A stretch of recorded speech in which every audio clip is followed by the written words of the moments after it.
on our website, KIDOTalkRadio.com, why July 3rd is the best day ever for Idahoans. Maybe not July 4th, but July 3rd. You want to check that out.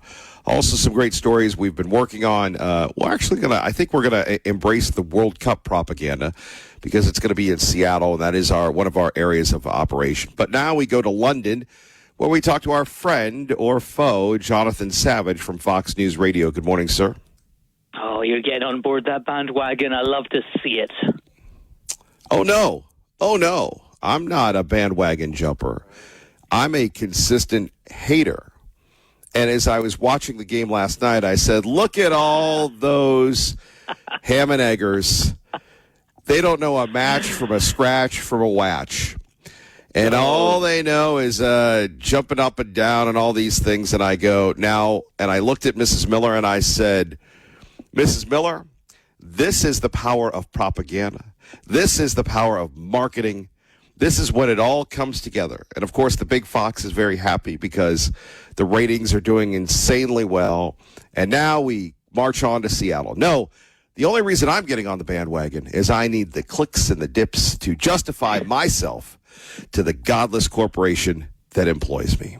Oh, yeah, you hate it so much. You were watching every single second on the edge of your seat. Oh, that's the kind of hate that we love. No. I came in at the end and I go, well, they're up. It's past time. Oh, no, the rulers of the soccer. You go to the extended time and then you stand on your foot and then they wave a flag at you. And I'm going, put these guys on the blue turf of Boise State with pads and we'll see how tough they are. Oh, you guys wear pads for your sports, do you? We don't do that in rugby. Yeah. Have you seen our athletes? Have you seen rugby players? They're enormous. Yeah, we have the little jabroni people. We subcontract them to be our kickers. The kicker is the least masculine person in American football, bub. Yeah, I don't know about that. I mean, I think that the rugby players are pretty tough. They're going out there, they're doing full body contact. They're massive people crashing into each other. It's like being in a car wreck every time a rugby player comes within 3 feet of the other one. Sure. I mean, with a great name like Rugby, get 'em, boys, and nice socks that they wear. Well, look, I'm no fashion correspondent. I'll leave that to you. But I think that you would be well served to get into a room with 3 or 4 rugby players and make your case. You bring me and the 4 horsemen of 1989, I'll go anywhere. But since that's not going to happen, so be it. So be it. So we begin with Jonathan Savage wins again, because it's all about the World Cup. And I'm sure that the people that are working today, oh, Jonathan Savage, tell us about it. Not me. I'm just following the run sheet. I'm following direction. Okay, you do what you're told, and we talk about the World Cup. It does sound like you watched it, and I know you. Despite your let's say mixed feelings towards the people's game, you no doubt were delighted to see Team USA defeat Bosnia-Herzegovina and make their way into the last 16. I'm sure that the pride caused your chest to puff out just a little bit, and it should have done, because they were looking really good. They looked in control, they created chances, and even when they had the disadvantage of having a man sent off and being one player down compared to the Bosnians, their defence stood up stoutly. I'm sure there's some sort of 4th of July metaphor you could bring in for how they had this impenetrable wall, but I'll leave that to the professionals like yourself. And it looks good for Team USA. They're going up against a Belgian team next, which was a little bit dodgy yesterday. They were very lucky to go through, because with 5 minutes left, they were heading home. They were 2 down to Senegal. Somehow they managed to squeeze in a couple of goals and then get a possibly lucky penalty kick at the end of extra time to win that one. So I think, I don't want to jinx it, but I think Team USA could make it through to the quarterfinals. Well, that's very big. It's good for business and the like, but I'm just amazed at people and how they were dressed. And just the, on and on and on about America this, America that, which is great. But how many people can actually name the players? I can't. Well, that's because you only walked in for the last 5 minutes. But I'm sure the people in the stadium could name the players. And these players are becoming more and more famous with every game. You're talking about the TV ratings. TV ratings are great because people are watching it. I think there's some very big endorsement deals coming in the way of the likes of Malik Tillman, Winston McKennie, and Fuller and Balogun in the next couple of months. And so they should, because they are writing their name. They have the potential to write their names into the history books and take the United States farther than they've ever gone in this tournament. So you consider yourself a World Cup expert. Is that correct?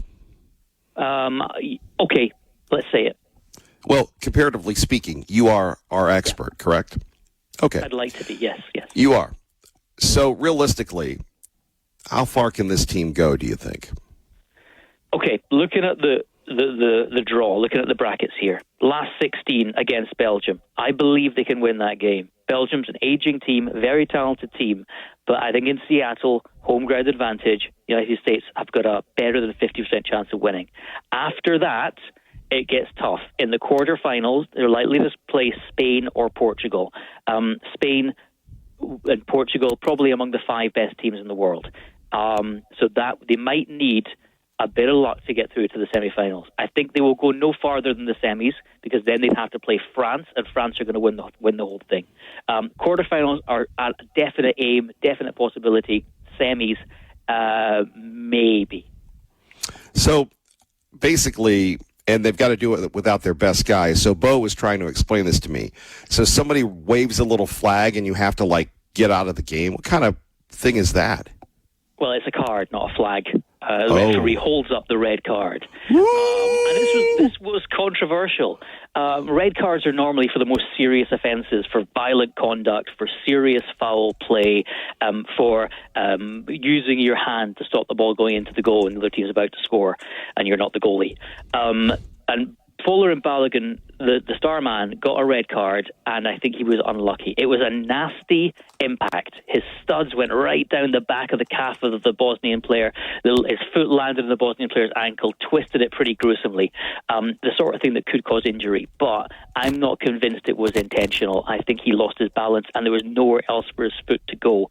Unfortunately for him, the match officials didn't agree with that take. They thought that his challenge was used excessive force. He was ejected from this game, and he's out of the Belgian game. Might be out of even more games, but I think that punishment should be enough. So, and again, you're going to have to let me know when you have to go to Poughkeepsie or Pasqua or wherever else you're going today.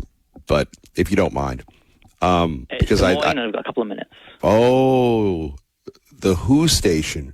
Who, WHO. WHO came calling, and I told them to beat it. You can't tell them that, but just so you know that. Okay. So basically, do you think they get by? I mean, Seattle is going to be insane. So with respect to WHO, how do you see this next one playing out? Well, yeah, I've heard Seattle described that way. I think they're going to win 2-1. I think they're going to somehow do it. I think losing Balogun for that game is a big problem, but this squad has enough depth to get through it and to get over that. I think they will somehow manage to get through it, and I think those fans in Seattle are going to help them. It's going to be like having a 12th player on the pitch.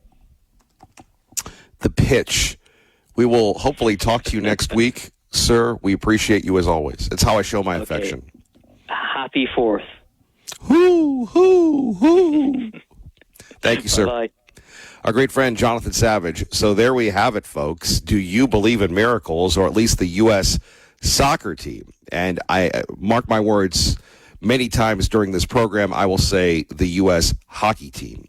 But a big one getting ready to celebrate America 250, and we have a really good game. And, of course, when something good happens regionally, it always impacts us. And I have to admit, I've never been to Seattle.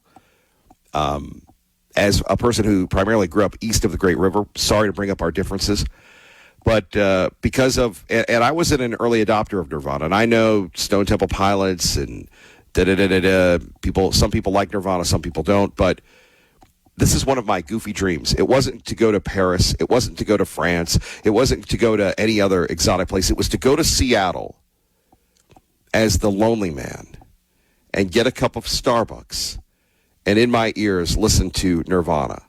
One day, hopefully, I will get to do that. Now, again, Seattle is a very brutal place, and we could, write 20 reasons why you should never visit Seattle, never live in Seattle, never be a part of Seattle, just because of the excessive crime, the socialist running Seattle, all sorts of goofiness. But that place is going to be off the hook. And again, you don't really need me to say that, but it's an amazing time to have tickets or to get tickets. Probably actually worth the money considering just the insane atmosphere. Fox Sports Update. The FIFA World Cup. The red, white, and blue advance to the round of 16. Flicks it along Tillman. He's got Balogun making a run off him. Can he get around to that ball? To the deflection. Balogun scores. Flo Balogun. First to react to the deflection. He'll do the LeBron celebration. It's 1-0 U.S. And that was all the U.S. would need. Flo Balogun scoring on Fox. Malik Tillman scoring the other goal as the U.S. beat Bosnia 2-0. However, Balogun was given a controversial red card later in the match, so he'll miss the next game against Belgium on Monday in Seattle. Belgium completing a stunning 3-2 comeback victory with 2 late goals against Senegal, scoring the winner in extra time. Harry Kane with 2 goals for England as they avoided disaster against Congo, winning 2-1. 3 games today on Fox: Spain and Austria, Portugal and Croatia, Switzerland and Algeria. I'm Frank Lanza. Get more on the Fox Sports app and foxsports.com. Thank you for joining us again. Kevin Mill in the morning, KIDO Talk Radio. So mostly we have this to talk about. Hey, go Team USA. It is wonderful. It is exciting. It is this. It is that.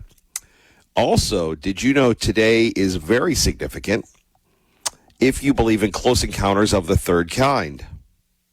World UFO Day, celebrated each year on July 2nd, marks the anniversary of the Roswell incident in 1947, when reports of a mysterious crash in New Mexico spawned decades of theories about UFOs and extraterrestrial life.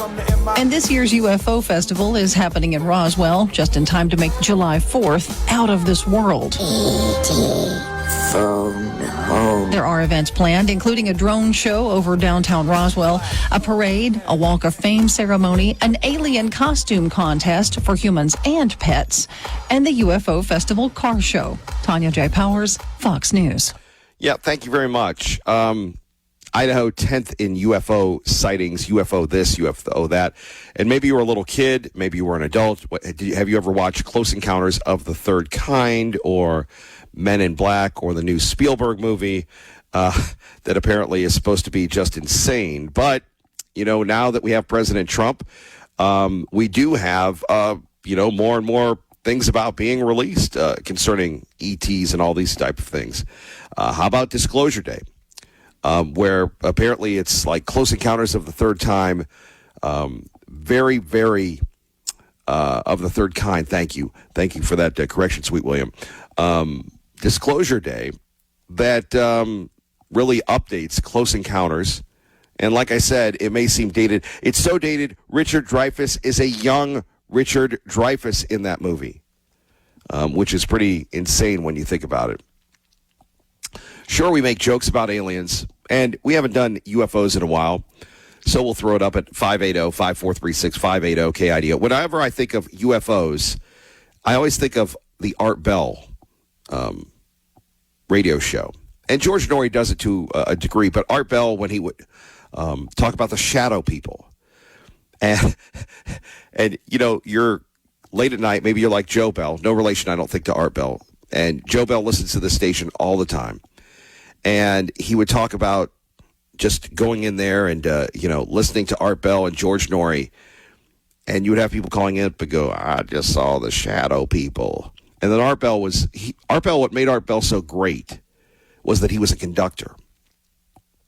There are certain types of talents. And a conductor talent is very, very rare because people don't get it. My great friend Paul Feinbaum, big sports guy, is a conductor. Some say this program I kind of conduct. And conductors usually can't carriers can't conduct. But Art Bell was brilliant because he would just put people on. And they would go, yeah, Art, I'm telling you. And then he would interview the shadow people and the demons, and it was a scary flippin' show. But in honor of World UFO Day and Idaho being that, I mean, maybe you've been out by McCall, maybe you've been driving through the road of death, maybe you've been in, up in Coeur d'Alene, and remember, we're fairly remote. The AI data centers have not taken over yet. So maybe you've seen aliens, or you believe in them, or you don't. 580-5436-580-KIDO. Back to our website, though. This water shortage is getting very, very serious. The city of Boise passing an ordinance that will allow them to restrict your water usage because of the drought, and it's really only July 2nd. Those stories and more coming up next. Kevin Miller, 580-KIDO. The big ones: Vermont, Washington State, Montana, Alaska, Maine. Then you have the states with the fewest UFO sightings: Texas, Georgia, Louisiana, Mississippi, and Alabama. Spokane, Washington, up there when we're talking about the national average. Seattle, Portland, Boise, which is pretty wild when you think about that. By the way, Boise number 2 with more UFO sightings. Only Sarasota, Florida. Boy, here's an interesting phenomena. And again, we're just taking your calls, having a good time here, waking up, rolling. If you're working, God bless you. Thank you very much. At 580-5436, 580-KIDO, we've got the top 5 cities with the most UFO sightings. Number 1 is Sarasota. Number 2 is Boise, Idaho. Number 3, Orlando. Number 4, the Great Lake, Salt Lake. And number 5, Spokane. Pretty wild when you think about it. That's the top 100 cities. And then it goes to the fewest and that sort of thing. You know, for me personally, I could sit there. And by the way, we have our own alien. I'm surprised we haven't heard from him. Goof. Liberal Steve, who's talking about being a hybrid. And then I'm thinking to myself, how would we spot an alien? Sure, there are good aliens. There are bad aliens. There are all sorts of aliens, like Superman, good alien. A bad alien would be the aliens on, whatchamacallit, the aliens on that movie Alien with Sigourney Weaver. And I'm trying to think of some of these other good aliens, bad aliens, all sorts of things here that we're looking at on World UFO Day. Otherwise, we have the soccer team winning. I don't know. Perhaps that might be worth the investment if they win. But, I mean, who are they playing? Belgium? Don't they have, isn't that where they make the hot chocolate and they have those guys with the weird... No, that's Dutchland. Is that Holland? What's the difference between Belgium and Holland? I really don't know. I really can't tell you. But we are asking you the question in honor of World UFO Day. Are we alone? Do you believe that we are alone? Let's see. In robbery news, U.S. Marshals arrest a robbery suspect from a Meridian situation. Francisco Salazar, wanted in connection with a robbery in Meridian, was arrested in Idaho Falls by U.S. Marshals and local law enforcement agencies. A warrant for Mr. Salazar's arrest was issued in Ada County on May 7th after a robbery where a firearm was allegedly stolen. The U.S. Marshals Task Force received a tip about Salazar's location in Idaho Falls on June 29th and arrested him near the Ammon Walmart. The U.S. Marshals Service Greater Idaho Fugitive Task Force cooperated with various law enforcement agencies to locate and apprehend Mr. Salazar safely. In other news, we wish we didn't have this news, but this is something that we always talk about where we're talking about protecting children. A 26-year-old Nampa man has been arrested and sentenced to 30 years in federal prison for sexual exploitation of a child. Stephen Isaac Vasquez must serve a lifetime term of supervised release as a registered sex offender. The investigation began after a cyber tip revealed Velasquez had uploaded videos of child sex abuse materials to a social media platform. The Idaho Internet Crimes Against Children Task Force found that Vasquez uploaded videos showing him sexually abusing a 7-year-old child. Multiple law enforcement agencies assisted in the investigation, leading to his conviction and sentencing. We pray for a lot of things, and I'm going to share with you one of my personal prayers. And the prayers that I have are a lot. I pray for you. I appreciate you praying for me.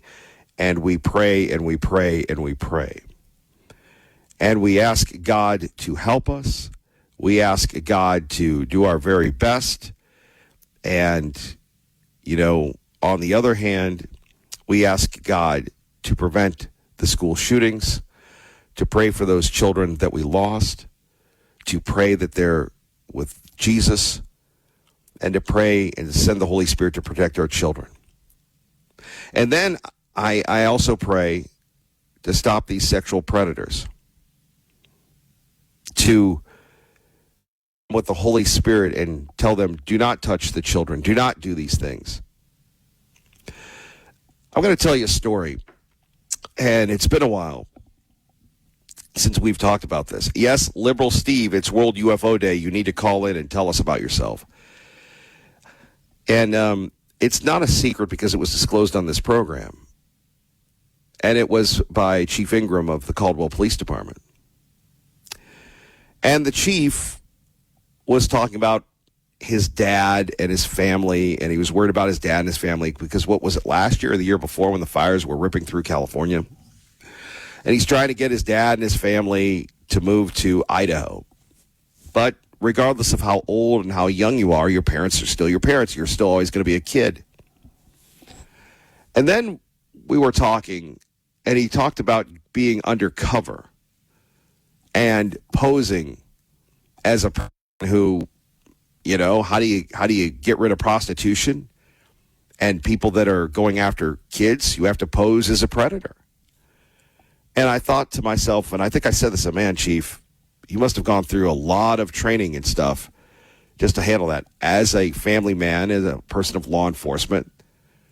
But you have to have the Idaho Internet Task Force to help the kids to stop these people like Rex Ingram that are willing to do these things. These monsters have to be stopped. 30 years, 50 years, they need to be sent away. We need to protect our children. And again, that's why when we have the people from Nampa or Canyon County call in, we put them on, or anybody, to make sure that those children are safe. And my advice to you, as being the giver of unsolicited advice at 580-KIDO, is just, watch what your kids are doing online. Don't let them become victim to these predators. Protect them. 580-KIDO traffic. Let's get you to work safely. Good morning. Hey, yeah, I was going to talk about this, but since you brought it up, I need to bring it up very quickly. And that is, yes, we do have the sexual predation of children. But what is as bad is the psychological predation of children. In fact, it could be worse. And where does this happen? It happens in schools. Okay, what they're doing, it's Marxist psychological predation. And what it is they put everything in their mind, transsexualism, every type of freakish, unbelievable idea, and no Western philosophy, nothing about Western tradition. They put every freakish type of nutcase thing that you can imagine. And these are the teachers. These are these people who are putting this trash in the minds, and they're destroying the children. Okay, that's worse because we are sponsoring the destruction, the psychological destruction, and it turns these kids to drugs. Okay, they have empty lives. There's nothing there. Okay, so that, in my opinion, the psychological predation, the Marxist predation is worse than the sexual predation, and nobody will identify it. Nobody will tell the truth. Okay, but you got it here, baby. Okay, so let's talk about something else. Let's talk about America's 200th, anniversary. Let's go back to 1976. I remember it very well. I had a 1958 Chrysler with a push-button transmission, and it had the speedometer would fill with green going up and down, and that would tell us our speed. And I remember that because I got that car from a gentleman by the name of Mr. Pendarvis. And my brother and I worked for him mowing lawns. And unfortunately, he passed away in 1975. A very great man, a great man. He worked very hard. We loved him. He was the first man who really passed away that we really knew and loved, and we lost. And so anyway, I'm not sure exactly. I can't remember exactly how I got his car. I guess I got it from his wife. I probably bought it. In those days, we could buy cars for $25, $50, and we didn't have to have insurance. And I had a '63 Galaxy. I had a '65 Galaxy. And I paid $25, $50 for these things, and I worked on them. But Mr. Pendarvis was a very, very hardworking man. He was a great man. Okay. And, when I go back and I look at those days when America was great, not so great today. I'm sorry to say that, not so great today. But when it was great in 1976, all right, we had ideas, we had thinkers, we had individuals who understood what America was about, the founding documents, what the consequences of ideas really are. Okay? We don't understand what the consequences of ideas are today. We've lost it, unfortunately. And what I would say is we need to go to a book by a theologian by the name of R.C. Sproul. And R.C. Sproul had the book, The Consequences of Ideas, an overview of philosophy. And this was a very religious man, R.C. Sproul. But let me tell you something. He knew about Aristotle. He knew about Plato. He would talk. He would tell you everything that you need to know. And in fact, he talked and he'd say, everything comes from Aristotle and Plato. And really, it's everything is just Aristotle and Plato footnoted, right? So we understood how to think, back in 1976. Unfortunately, we don't know how to do that today, unfortunately. And hopefully we can get that back. But, I look at the headlines and I see Air Force Major Jason Watson arrested on the Capitol steps Wednesday. And he was protesting our nation. He was protesting our great president and our great vice president, who are about making America great, who are about taking us to thinking again, taking us back to 1976 that I remember, what formed my life, okay? And unfortunately, this gentleman is a graduate of the United States Air Force Academy. Now, I know I talk to Air Force Academy graduates all the time. Very smart, very smart. They're the smartest in the country, really. But somewhere the education went wrong with this gentleman. What are they teaching? What are they teaching in the Air Force Academy? Okay? We need to get back to understanding that America is the last hope of this world, freedom. It's the last hope. Okay? And what we're doing in this country now is we are destroying our Western tradition. We are destroying the truth. We are destroying the ability to get our progeny going forward, to ensure that they have the great life that I had, start in 1976 on our 200th anniversary. We need to make sure that on the 300th, on the 400th anniversary, we're going to have a great nation. But unfortunately, if we're not thinking, if we're not developing our minds to understand, I loved Brian yesterday. He talked about education. It's all education, Kevin. It's all education. We must educate our youth correctly. We must educate ourselves correctly. Daily, continuous self-improvement. Learn something every day about your nation, about the Constitution, about what words really mean. Make sure you understand predation. Make sure you understand predation. Oh, and by the way, you were talking about aliens and how you spot aliens. Kevin, you don't remember the flick, The Invaders? Okay, that little pinky, baby. When that little pinky is out straight, that's an invader. Okay, that's one of them. Okay, so you need to talk to Liberal Steve and figure out if he really is an invader then he's going to have that little pinky. It's going to be hard and stiff, and you look at it and you freak out because he is an invader, a real invader. But what we need to do really is invade our nation with the concepts that made this nation great. Okay? Thomas Jefferson. Okay? And I'll give you a little bit of Hamilton in there. Okay? Madison. Our great founders. We need to have that as the basis of greatness, not all of these words that nobody understands what the words mean. We need to have words where everybody understands. You know, Socrates said wisdom begins with defining terms, and we must define terms. All these squashy words, and nobody knows anything because of all these squashy words. So on this 250th, I just pray that everyone will listen to the Kevin Miller Show. Okay? Listen to the Kevin Miller Show. Listen to the ideas that are brought to the fore and evaluate them. Evaluate them based on a historical precedent.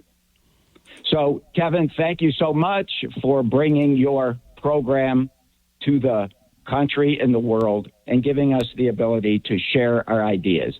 And have a great vacation. You, TPB, everybody out there, Lucille, Brian, all of you, have a great 4th of July. And thank you so much. God bless America. God bless you, our friend Al in Ontario. In honor of World UFO Day, we go to Liberal Steve, who joins us now, perhaps from the mothership. Good morning, Liberal Steve. Buenos dias, Caldwell. Caldwell. Al, I really love you, Al, because you're a human and you don't know any better. But we gave you a brain, but yours just bounces around like a baby in a boxcar. Well, that's not very nice. Hey, he can handle it. He knows he's stupid. Okay? He's accepted it. I don't think he's accepted that he's stupid. He's a lot of things. He's not stupid. What do you want to know, Kevin? You know, a year ago, I was on your show for a full 2 hours. Well, you showed up. You were in person. Yeah, and explaining to people and blah, blah, blah, blah. There's nothing I could tell them about a hybrid that they could understand. I mean, they're human. They're limited big time limitations. But if they knew the power they did have, I mean, how many tornadoes rip through Oklahoma every year, year after year after year, killing people, destroying homes? Thousands? Who knows? Hurricanes, earthquakes. Do humans ever gather together in a circle and say, hey, how can we prevent this? How can we save each other if these do strike? And I mean, look at they get on a little artery called a freeway or a highway every single morning, day after day after day after day after day, and then they die. What was their life about? See, that's being a hybrid. I can't explain these things to you. You guys are like little squirrels running all around looking for little nuts to bury and hide. Well, what do you do? Well, wait a minute. We're not asking you to save us. What do you do? Do you hide your nuts or do you show your nuts? These nuts. I'm all done doing what I was here to do and what I was told to do, et cetera, et cetera. But now, hold on. I have to ask you a question. Why do you always send me pictures of yourself half naked? Well, you said Tea Party Bobby, he's always sending me pictures of himself without a shirt. Without a shirt. Right. How many men, even hybrids at 74 years old, look as good as I do without a shirt? I have to give it to you. So do you believe that what about TPB? Do you think he's we're not going to hear from him because he's on vacation? Do you really think he's on vacation? I think he took the wife and headed down to Las Vegas. Las Vegas. Yeah, that's where he's at. That's where he'll be at here in another day or two. Yeah, he puts on a good show, but he's just had a rough life old man, and he thinks he did it all himself and that nobody helped and blah, blah, blah, and that the rest of the world doesn't have a clue. But that doesn't make him a bad person. That just makes him human, Kevin. Just human. Right. But yeah, isn't it funny how I came on your show a year ago and I talked to people like Brian, who's deep in his, not Christian faith, but deep in his LDS faith, and you deep in your Catholic faith, and talked to all kinds of people that called in. And here it is a year later, and more is coming to the surface, because when we let everybody know, not me, but when people really, really understand that aliens are all around them, whether they're spiritual or non-spiritual, that they're all around you. There's nothing you can do. They've always been there. And biblically, you people believe in that Bible stuff, and biblically, they've always been here. Well, what could you do anyway if you found out they were here and that you're not alone? What could you do about it? I'd deport them. That's why I love you, Kevin. You got an answer for everything. But wait a minute. Before we adjourn, though, so what movie is the closest to getting it right about you people? Oh gosh, golly, there's one that came out. I think it was 2019. I can't think of the name of it. It's a guy who's deep in what he does, and I think it's on one of your million of channels, Netflix, Prime, or all of those. See, I always thought Close Encounters, and maybe because I was a little boy when it came out, to me that was the one that was the closest, where with the do that sort of thing. Yeah, I think the closest is probably the one that Spielberg put out just recently. Oh, Disclosure Day? Yeah, Disclosure Day, because it works towards empathy. It's trying to tell humans that they have to have empathy. They have to, or they're not going to move forward. Why do we build, I say we because I'm part of the human race also, why do we build things like CERN, CERN? Why do we spend millions and millions of dollars on a particle collider? Why? The Large Hadron Collider, I think they call it. Searching for evidence of microscopic life, extra dimensions. It's all true, Kevin. Humans couldn't possibly fathom. They couldn't possibly fathom what it's really like. They couldn't. They just can't. They don't have the capacity. Well, what's it like in space? Well, there is no space. There's only dimensions. No, I mean when you leave the Earth's atmosphere. I mean, surely you could tell us about that. Well, it depends on which form you leave in. On the ship, having a wall. the source, the flying saucer. Yeah, what about it? No, I mean, what's it like when you leave the atmosphere? Is it a gentle thing like getting in a helicopter, or is it a blasting off like in a rocket? It's neither. It's neither. It just is. It's like a warm, fuzzy feeling. And that's it. I mean, I'm not smart enough to... I'm just a little guy, Kevin. There's hundreds of aliens out there. I'm just a little... Well, I know. We've been sending them home.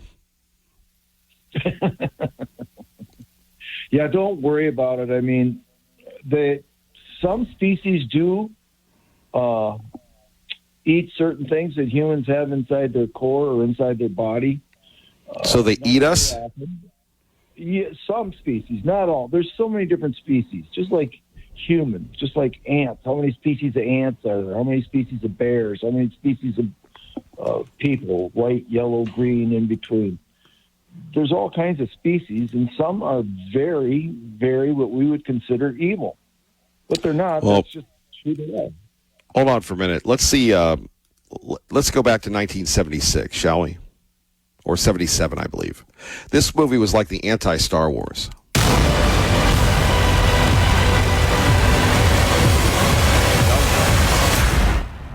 Wow. I'm scared already. Indianapolis, Area 31 has traffic 2 o'clock, slightly above. Can you say aircraft type? Negative, Center. No distinct outline. To tell you the truth, the target is rather brilliant. Wait a second. He's heading right for my windshield. The traffic is approaching head on. Ultra bright and really moving. It's not looking good for them. Right now. That was really close. 31, do you wish to file a report of any kind of it?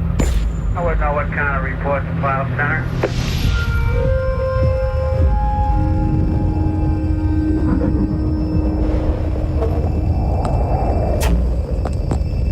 Definitely a movie you should see if you've never seen it. Oh, yeah.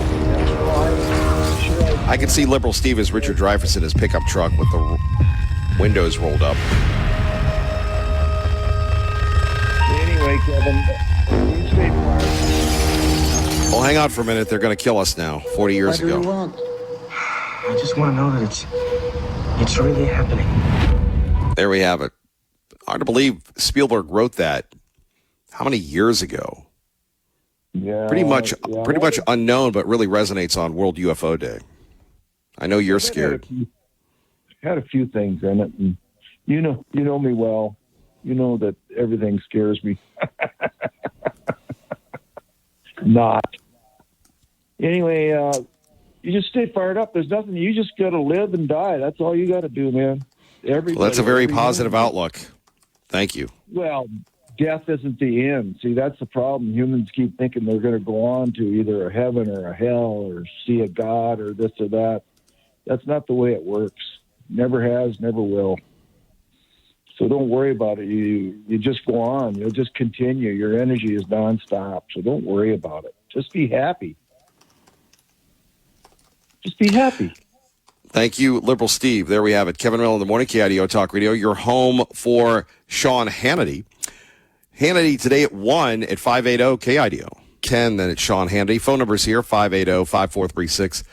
580 KIDO. We roll on taking your calls. A little silly segment there with Liberal Steve. But, you know, we did UFOs once, and that topic just blew up. And so we'll continue to do this. Today is World UFO Day, and we're trying we're trying to figure out, if we've seen UFOs. By the way, Boise, Idaho is the second biggest city when we're talking about UFO sightings. Almost 16 sightings per 10K, which is pretty outrageous when you think about it. Orlando, Florida, number 3. Sarasota, Florida, number 1. We'll break it down that list. And by the way, I'm actually multitasking while we're rolling. For a blog coming to a theater near you. By the way, wow. Let's go to this story out of Idaho, and which will probably lead us to a talk topic. A Payette County grand jury has indicted 23-year-old Andrea Shaw on 2 counts of first-degree murder in the deaths of her 18-month-old twins, Dallas and Tyson. The children were found dead in their home in May of 2025, prompting a lengthy homicide investigation. Days later, Shaw appeared on an anti-vaccine podcast, claiming routine childhood vaccines caused the twins' deaths. Authorities have not released the children's cause of death. Shaw's attorney says he still believes vaccines were responsible, but prosecutors allege the mother is criminally responsible for the killings. Ted Lindner, Fox News. And we'll continue to monitor that story, get your thoughts on it in a minute. But first, if you're a Catholic, there's a little problem with the Pope and some of your fellow Catholics. The Society of St. Pius X, or SSPX, is now officially in schism. Its bishops excommunicated and its followers warned. This is the Vatican's response to the Swiss traditionalist group consecrating bishops without the Pope's consent. SSPX celebrates the ancient Latin Mass and opposes the Catholic Church's modernization. It sees the modern Vatican as riddled with heresies and errors. The decree from Rome declared the society had created a schism or intentional rupture within the Church. It also invalidated the sacraments of confession and marriage administered by SSPX priests. Jonathan Savage, Fox News. Well, can't we all just get along? Many people have problems with the progressive nature of the past few popes. And so now they're in the schism, which, again, who do you follow? And which has led to the rise of a lot of Protestants. They think the Catholic Church had too many rules, had too many inconsistencies, so they broke off and did their own thing. And now we have this in the modern day.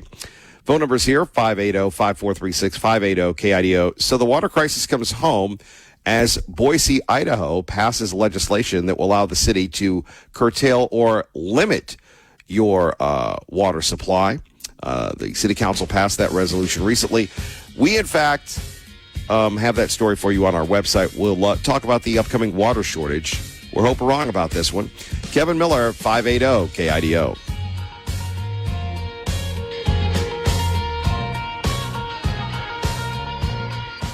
We go to our great friend from Idaho Chooses Life, idahochooseslife.org, David Ripley.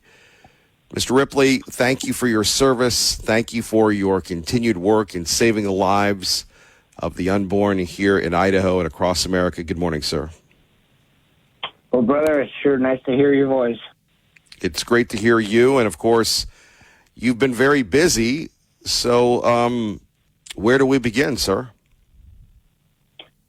Well, we think this next week we're going to have an announcement by the Attorney General and Secretary of State that the abortion measure qualified for the ballot in November by the thinnest of margins, I might add. But it appears that, the fight's on, and we're going to be looking at a very intense and pretty ugly struggle for our values and our future as out-of-state money pours in, trying to persuade Idaho to resume the killing of innocent children and trying to persuade us to give up on our own value system and our own future. I believe we're going to prevail. I think we're going to overcome all of this, but it's going to be a tough fight. It's going to be a terrible thing for Idaho to go through. So you believe they have enough signatures? I think so. Yep. Well, in a way, I suppose, looking at it optimistically, it's not like they just did this with overwhelming numbers, despite the money, despite the attention, despite the pro-abortion media. If they barely crossed the finish line, it shows you that money can't buy morality. Well, I think you raise a very, very good point. They've been hyping this story for the last year, at least, with respect to how popular this initiative is and how Idaho is just dying to go back to the golden era of Roe v. Wade and abortion on demand. And they're chomping at the bit to, resume the destruction of innocent life. And the truth is, after all the money and all the time they spent, the results of their initiative just don't demonstrate that. I mean, they barely made it, if in fact they do qualify. And the truth is that I believe they engaged in some very deceptive practices, even to get the signatures that they did. And, we raised an alarm with people at the end of April when the signature gathering was coming to an end, advising them that they probably signed that thing under false pretenses. And in fact, I think that's going to be the struggle over the next several months. If Idaho voters go to the polls and they know what it is they're actually voting on, there's just no way we lose this thing. So if their entire strategy has to hinge upon deceiving people into thinking that they're solving some crisis which doesn't exist, protecting things like IVF fertility treatments that are already legal. If people think that's what they're voting on, then we're in some jeopardy probably. But if people know that this is going to allow abortion throughout a pregnancy, even up to birth, if they know that parental consent is no longer going to be a protection for girls and families and parental authority, if they know that women are not going to get information about alternatives to an abortion, like adoption, for example, there's just no way this thing passes. And David Ripley, how do you get that message out? Considering we've got the media, we've got the medical industrial complex against us. Well, it's not been a fair fight. You know, we've been working for the last, long time, but in particular on this initiative, you know, starting with the fall, we were concerned that we couldn't let them just have an open field to try to deceive people. And I think our efforts on social media and direct mail actually had an impact on their signature gathering. There's no question that we face a real challenge with respect to money, given the fact that they have, last time I looked, they had already raised $1.2 million. And I expect they'll at least double that before November. And they have, as you pointed out, allies in the, KIDO Medical Association and in some of the major healthcare systems in Idaho. They have, of course, they virtually own the state's media. I mean, every television station and every newspaper in Idaho is at least sympathetic to their pro-abortion politics. And that's a big disadvantage for us. I don't think we have to outspend. Well, it also hurts us, David. Sorry to interrupt. It also hurts us that, again, they never give the other side of the story. They never do the point counterpoint. They just do the point, which is absurd, but it shows you their bias. Well, it's terrible journalism, if you can even call it that.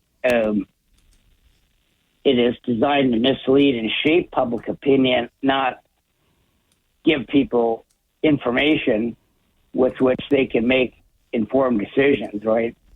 So that's a big hurdle for us. And in fact, that's been going on, since before the Defense of Life Act even took effect. I mean, Idaho has been the subject of a very prolonged propaganda effort going back to, the summer of 22 when Roe was overturned. The state's media has been pumping story after story about the terrible, terrible impact that this law has had on the lives of Idahoans. I mean, if you didn't know better, you'd swear, just reading the headlines, that the Defense of Life Act is pretty much the worst thing that's ever happened in the state. And it is a virtual disaster as far as they're concerned, which is pretty weird, given the fact that we think about 6,800 babies are alive today that wouldn't have been otherwise without that law in effect. And the truth is, virtually none of the things that they predicted would happen have actually taken place. The claim was that doctors were going to get sued. Doctors were going to go to jail. Hospitals were even going to close, right? Well, none of those things have happened. There hasn't even been a complaint filed against a doctor since the law took effect. And the truth of the matter is, the claims about the impact on women's health have also proven to be false. The maternal mortality rate is kind of a sciencey way to say it, but deaths related to motherhood, right, and the birthing process have actually declined each year since the Defense of Life Act took effect. So one of the big advantages we have in this fight is that we have 4 years of experience. And I think we're going to be able to show the people of Idaho that these people are like the medical version of Al Gore, who's been predicting the end of the earth, for 20-something years now. And people still give him money for some reason. I don't know. But we've got facts on our side. We've got experience on our side. And we also have a long history in Idaho going back to the time of this as a territory. For 110 years before Roe was imposed on us, Idaho was a pro-life state. And that's the normal Idaho. That's the true Idaho. And I think we're going to, by some miracle or another, we're going to see Idaho defend its values and reject this thing. Our great friend David Ripley joining us here at 580 KIDO, Idaho Chooses Life, idahochooseslife.org. So, David, obviously, we're going to have, the parade of people, celebrating this campaign that's going to go on. The thing that amazes me about this is that, and you brought this up, that as soon as Roe was overturned, and you and I have talked about this for years, Biden targeted Idaho. And of all the places to pick a fight with, you're thinking, why Idaho? And we are on the national scene. It wasn't that long ago that Planned Parenthood had, all these mills here all the time. They've been booted out. They've been trying to get back. They've been, others have been trying to limit access of people like yourself and others getting on billboards and the like. So here we are in Idaho, pretty remote, not a lot of population, but for some reason, they want to make an example out of us. Yeah, I think that's exactly the right analysis.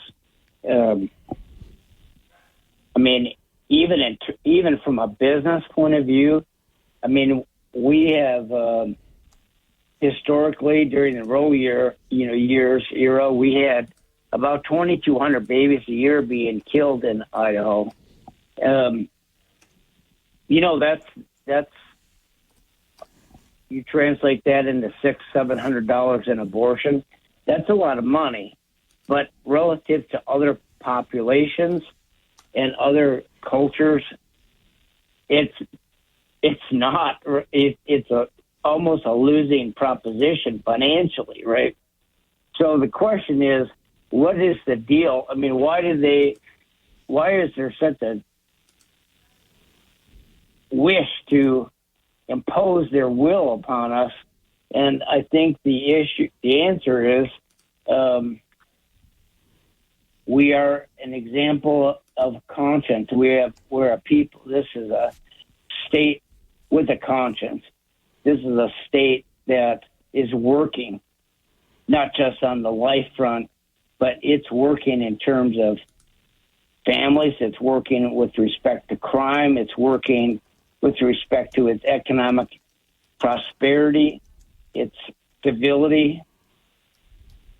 It's almost like our very existence is a rebuke to the culture they're building in places like California and Illinois. And perhaps it's a matter of guilt as much as anything.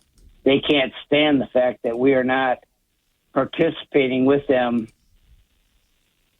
in destroying innocent life and in a general moral debauchery. So I don't, that's my dime store analysis. I don't actually have a psychology degree. It's just my guess, but it certainly is weird that we bother them so much, and they're willing to go to such lengths to impose their will on us.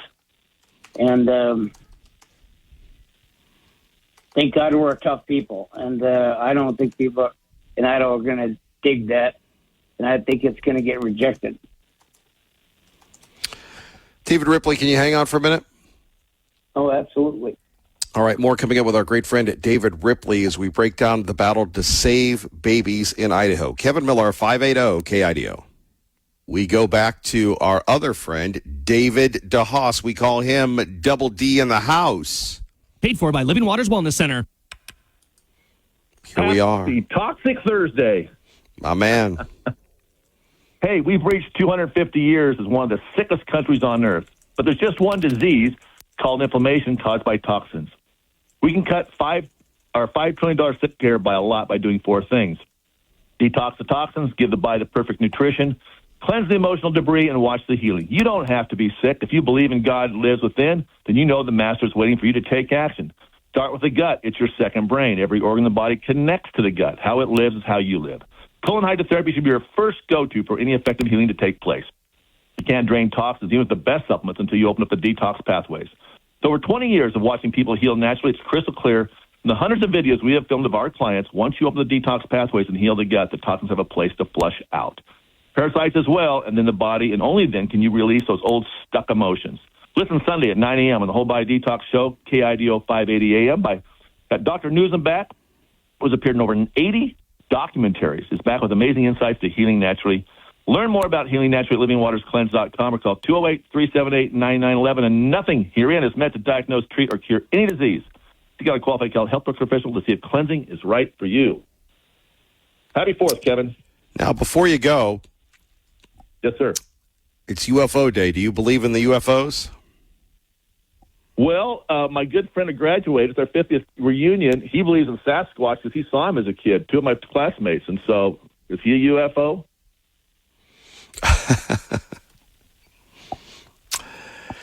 My man. There.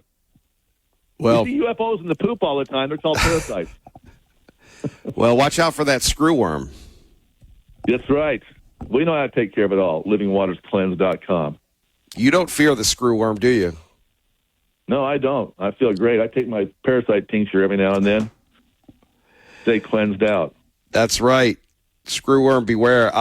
Parasites beware. Fear David DeHaas. One more time, your website, sir? LivingWatersCleanse.com, 208-378-9911. We will catch you on Monday, sir. Thank you very much. All right. Have a blessed weekend. Paid for by Living Waters Wellness Center. There we have it, our great friend David DeHaas. Back to David Ripley. A lot of Davids here of Idaho Chooses Life, idahochooseslife.org. So, David, here we go with where we are. Where are we politically? You're like the dean of the legislature. So, and without getting you into trouble, because this show is monitored by just about anybody who's anybody, what was your takeaway from the primaries? What was your takeaway from the last legislative session?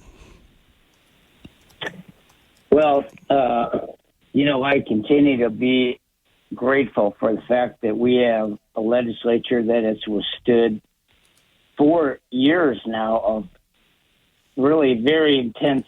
It's probably hard for people listening to really comprehend how much pressure has been applied to legislators to weaken the Defense of Life Act and to start extending all kinds of bizarre licenses to hospitals and doctors to whack babies for one reason and another. And a lot of money and a lot of powerful people have been involved in that. And the legislature has just stood tall, and over the last 4 years, and including this last session.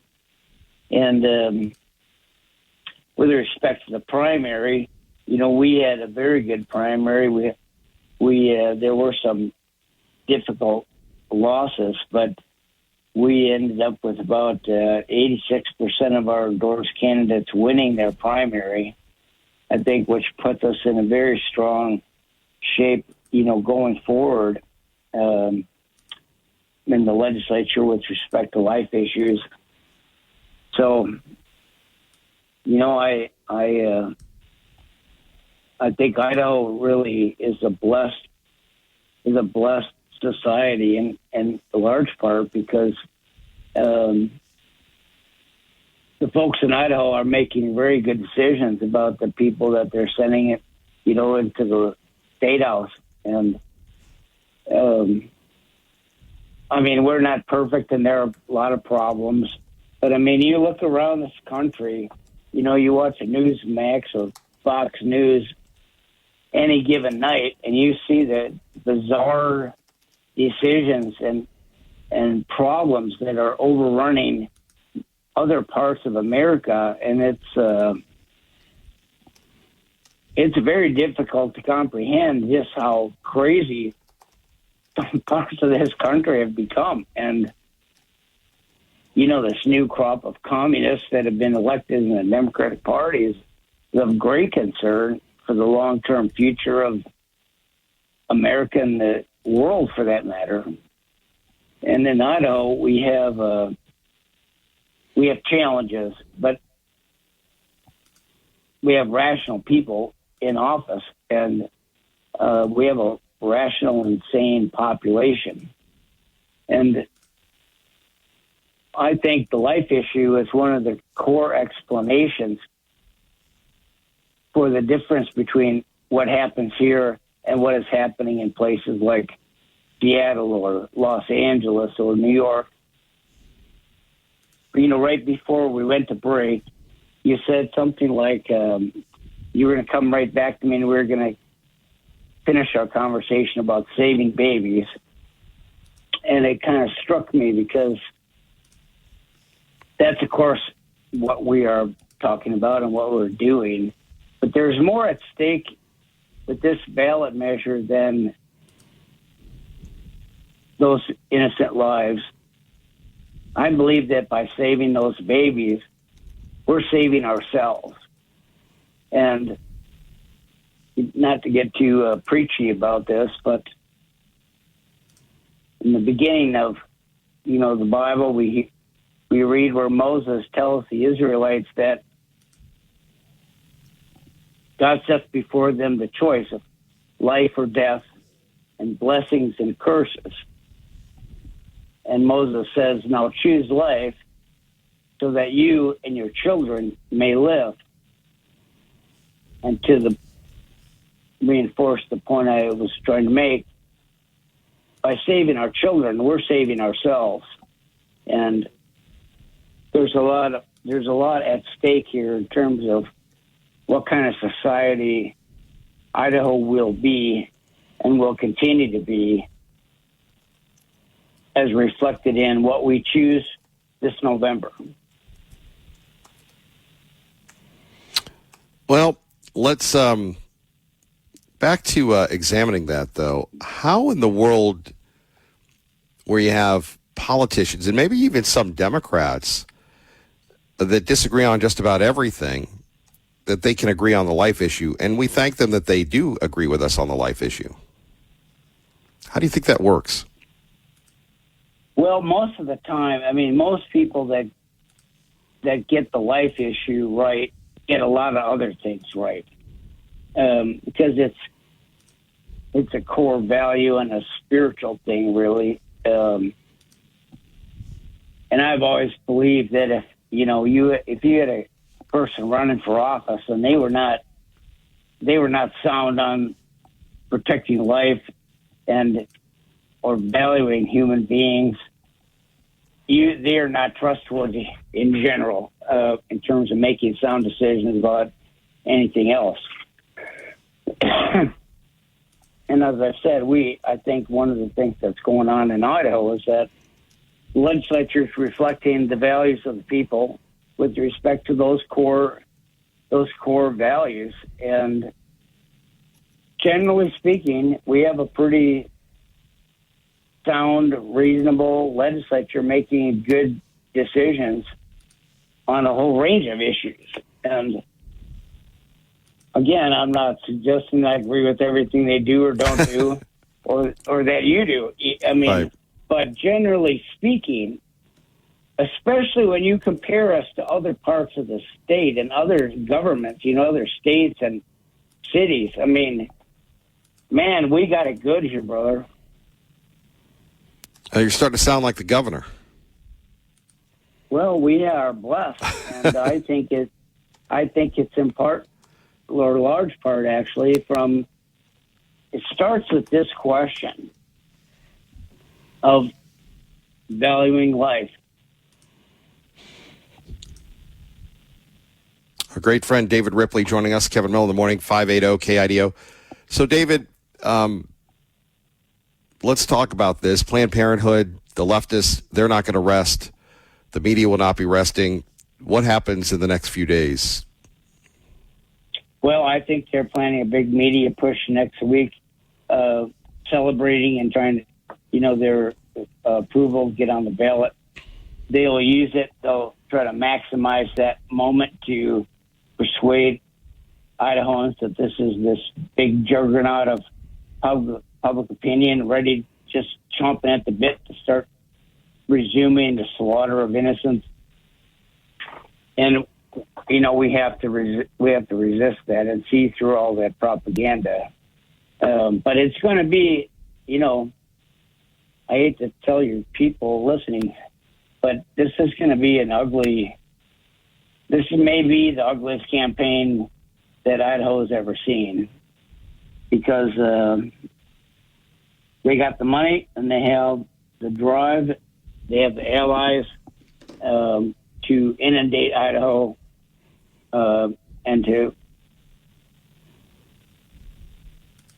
run a very aggressive and nasty campaign to win this thing. And it's not going to be pleasant.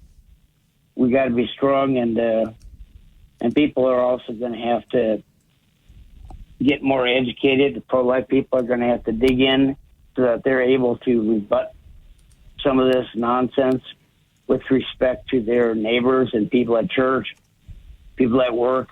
They're going to have to put some time into praying for us, people that are involved in actually running a campaign. And they're going to have to think hard about, writing some checks to help us get this message out to protect Idaho's future. Have you heard from any of elected officials? I know there are many of them that attend the banquet, that support the legislation, that have sponsored the legislation, that have fought side by side. Have you been in contact with any folks that you'd like to acknowledge? Well, I've had some great conversations with some of our best people out there, and they're stepping up, I think, to help us. The speaker and I have had a conversation. He has expressed his desire to help. Josh Tanner from this neighborhood, Senator Scott Groh. We have a couple of legislators from up north that want to help me, raise money and to get the message out. And I think you're going to see a very broad section of the Idaho Republican Party and leadership, and retired and otherwise, stepping up and helping. And I think that they're going to be more than enough compensation for, the advantages the pro-abortion lobby has with respect to the media and so forth. So I think you're going to see a lot of, I would even go as far as to say most Republican elected officials are going to end up weighing in on this thing and urging people to reject it David, anything else you would like to share with us today? I would, actually. Thanks for asking, because we're coming up on a very special weekend, and like it's not even a once-in-a-lifetime thing. It's like a once-and-ever thing, right? Mm-hmm. The 250th anniversary of the founding of this country is an amazing thing to be alive and to participate in it. And I wanted to mark that to kind of tie a bow around what we've been talking about by quoting a passage from the Declaration of Independence, because that's what we're celebrating this weekend. And in that very fundamental, foundational document, right, that vision from the founders is the core values that we were just discussing. They wrote, "We hold these truths to be self-evident, that all men are created equal, that they are endowed by their Creator with certain unalienable rights, that among these are life, liberty, and the pursuit of happiness. The first of which, of course, is life." And that's the founding vision of this great country. And as we get into this battle with Planned Parenthood and the medical establishment and whoever, we're going to be called upon to defend that vision. And I believe we're going to win this fight, and we're going to secure Idaho's future. IdahoChoosesLife.org. David Ripley, we always appreciate you making time for us and reminding us of the history of life in America. Well, you're a great blessing, and you're unique in the state, man. You're a treasure. Thanks for giving me some time. Oh, wouldn't have it any other way. God bless and Godspeed, old friend. All right, brother. You take care. Have a great weekend. You too. Our great friend David Ripley. Check him out today. Idaho Life. IdahoChoosesLife.org. Kevin Miller, you're listening to 580 KIDO. You're home for Fox News on the radio. Let's get you to wherever you're going safely. 580 KIDO. We do appreciate David Ripley joining us as we're rolling along and taking your calls about the issues that matter to you. And as I said before, it is crazy when you're thinking about where we are and where we're going with the life issue. And, a lot of people will not give us a lot of credit, but I will. And as long as I'm here, I will be your voice, because we're all the same. And the voice of accountability, which makes a lot of people on the left and sadly on the right uncomfortable. But let me put it to you this way.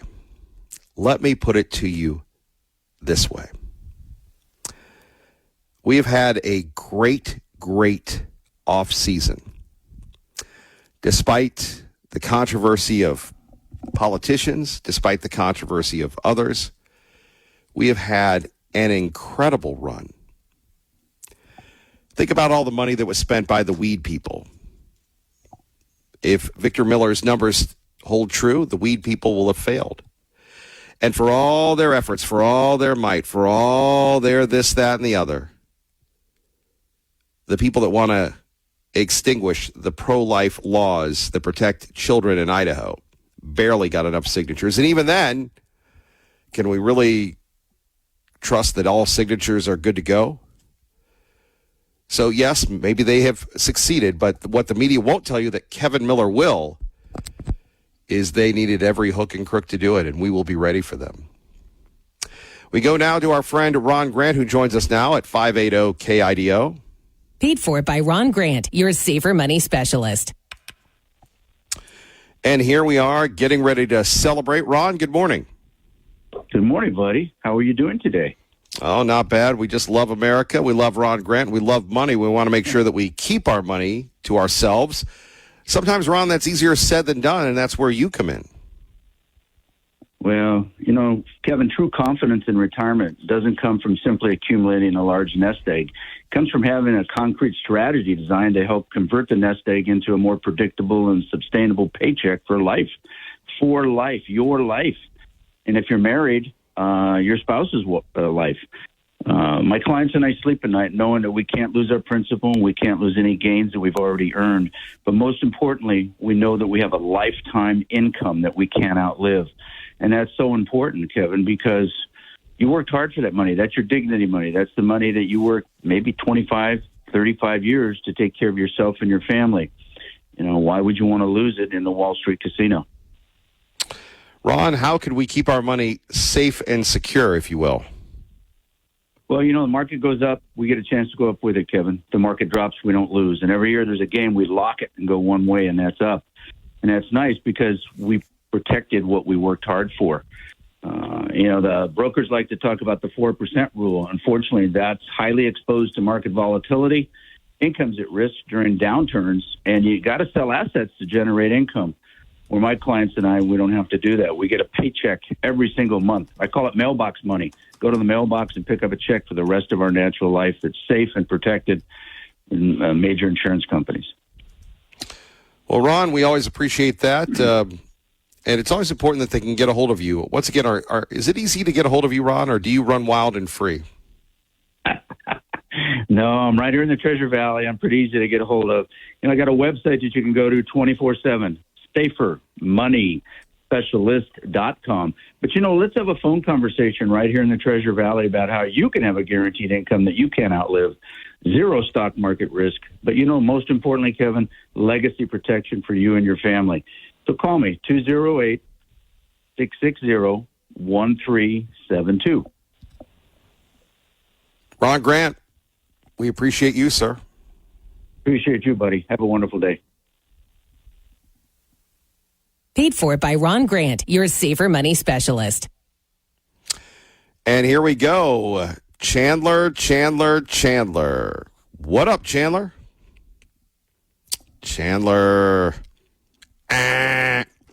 All right, Kevin Miller in the morning, KIDO Talk Radio. We are celebrating World UFO Day. Very, very excited. How about this? A gentleman in Eagle, Idaho, is marking America's 250th anniversary with roadside displays of more than, not 100, not 200. Oh, wait for it. You know where I'm going. Oh, yes, 250 American flags. Ron Sally, the man behind the display, hopes to inspire patriotism and gratitude in those who see the flags. Sally, a proud American, believes the U.S. has the greatest economic and capitalistic system in the world. The flags will be up for at least a month of July, serving as a reminder of the blessings of living in the United States. Are there any flags in the city of Boise? I know most cities, like Eagle and Nampa and others, are proudly displaying the American flag. Wouldn't it be nice to our friends at the Boise City Council, that we're talking about limiting your water supply? That story on our website, not making it up. Water shortage. Uh-oh, Greg Ferreira. That's not good.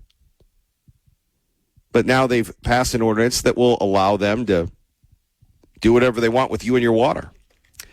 A sign of things to come. And in that story, we explain why we have the great crisis that only Kevin Miller has alerted you of, that the water shortage is here in Idaho. And, another article we put up, Idaho's past versus Idaho's future, farms versus data centers. Where will the state direct its finite resources to protect, to preserve, to prosper? Claude, Chat, Anthropic, Perplexity, or corn, sweet potatoes, sugar beets? Fascinating look. By the way, once again, to the men and women of law enforcement, thank you very much for being out there. Once again, they're back. Guess who's back? Back again. The Treasure Valley DUI Task Force is rolling. As Idahoans gear up to celebrate the 4th of July, the Treasure Valley DUI Task Force is increasing DUI patrols to ensure road safety and prevent crashes during the holiday weekend. The initiative aims to improve impaired drivers from roadside and reduce traffic fatalities, especially during the 100 deadliest days of summer from Memorial Day to Labor Day.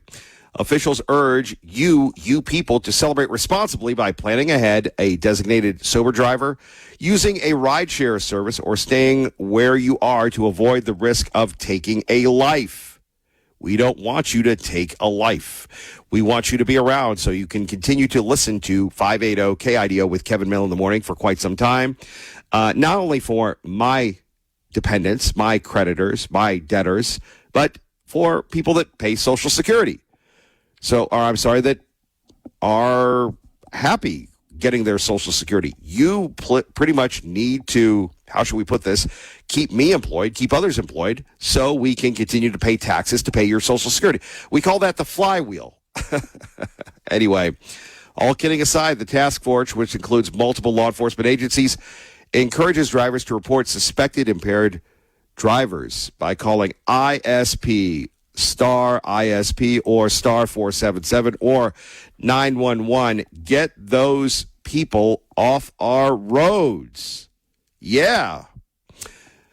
More coming up next. Kevin Miller, 580 KIDO. KIDO Talk Radio. What up, Chandler? Hey, Kev, good morning. Originally I wanted to talk about gay communist space aliens and Invasion Force USA, but after the talented Mr. Ripley, I did want to chime in about the abortion issue. Here is the marketing strategy you could use to totally defeat this thing. So on the left, they love to have slogans. They're hive-minded. They all say the same things. So you got to break up the flow. You got to stop the lies. And that's the thing, is they're going to tell lies. So how do you counter lies? You counter lies with the truth. So what I'm proposing is that the groups that are against this, Greg Pruitt, if you're listening, Dave Ripley, if you're listening, remember the David Letterman top 10? So do the top 10 lies about Idaho's abortion thing and just name them off, right? And then another thing you could do is take a version of the Family Feud and be like, 100 people survey, top 5 truths about Idaho's abortion initiative are on the board. And then you have people say the same lies the left's going to say. And then what will happen is you'll create a conditioned response where the average person can hear some lefty talking and they can go, And the thing the left hates more than anything else is being laughed at and not taken seriously. And to have the buzzer sound of the loser from the Family Feud happening all the time, it'll break their consciousness. It'll break their flow. It'll embarrass them. It'll put them off their game.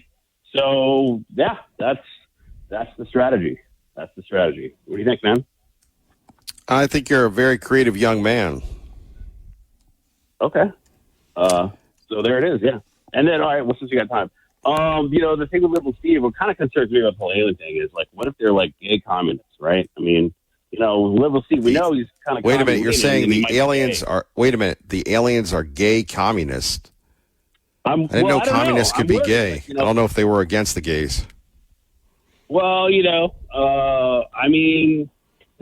would be the worry, right? I mean, if Liberal Steve is one of them, and he's like the spokesperson, like he's the guy they're trusting, unless it's a total front and they're actually fundamentalists, fundamentalist Christians, who knows? I would be worried that, we got a potential invasion of gay communist aliens, that even Chuck Norris can't stop. So, here's one, though. God rest his soul, Chuck Norris, but here's one that I'm wondering, what if Liberal Steve is just their useful idiot? Okay. I mean, maybe, but what if not, right? I mean, can we take that risk? Can we take the risk? Don't we got to be ready to fight off the gay communist aliens? I mean, shouldn't we ask the questions getting ready just in case, Oh, I would agree with you. Right? Hey, before we go, as our watcher of all things political, what's going on politically since they had the great, whatever they call that, the great convention? I was not a voting member. I did not attend. So, I don't know. It's over now. It's time to move forward. It's election season's coming. So we'll see. I mean, the issue honestly is show me the money, man. Like, Idaho, where we don't have, the party doesn't have a lot of money.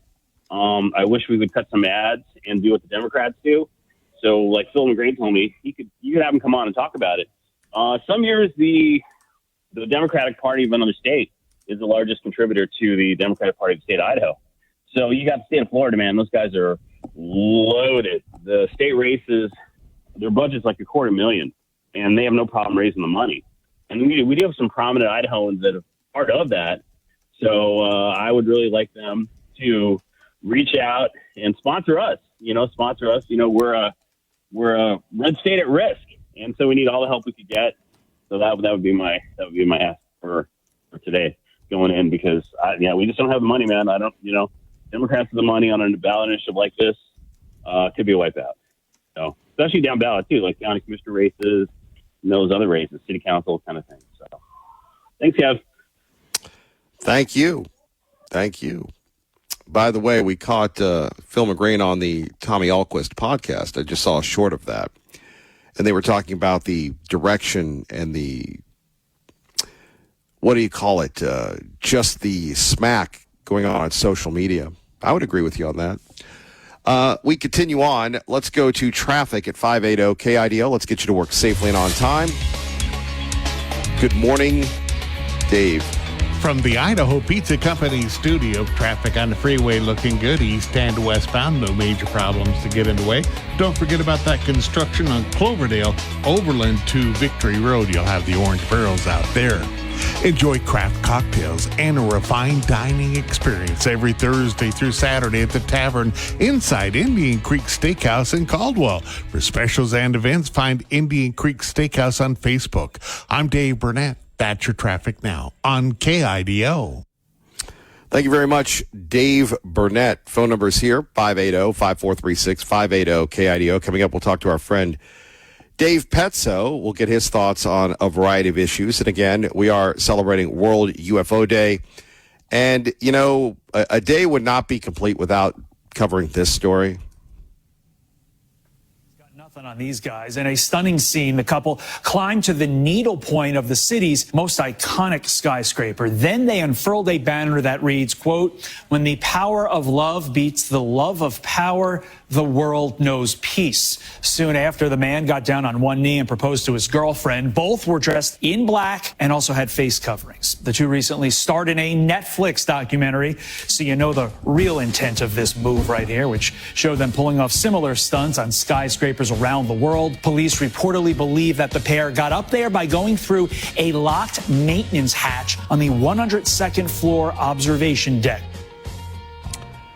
Wow. They're committed. Our great friend Dave Petzo joins us as we get ready to celebrate America. Dave, how are you? I'm doing well. Thank you for having me, Kevin. Appreciate it. Well, here we are, Dave.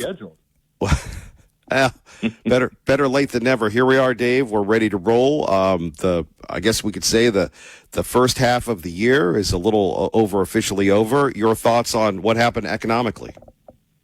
Well, economically, it's been a mystery, right? That the market has been so strong in spite of a war. That this is the best quarter, for example, that the NASDAQ, which is basically tech stocks, has had in over 6 years.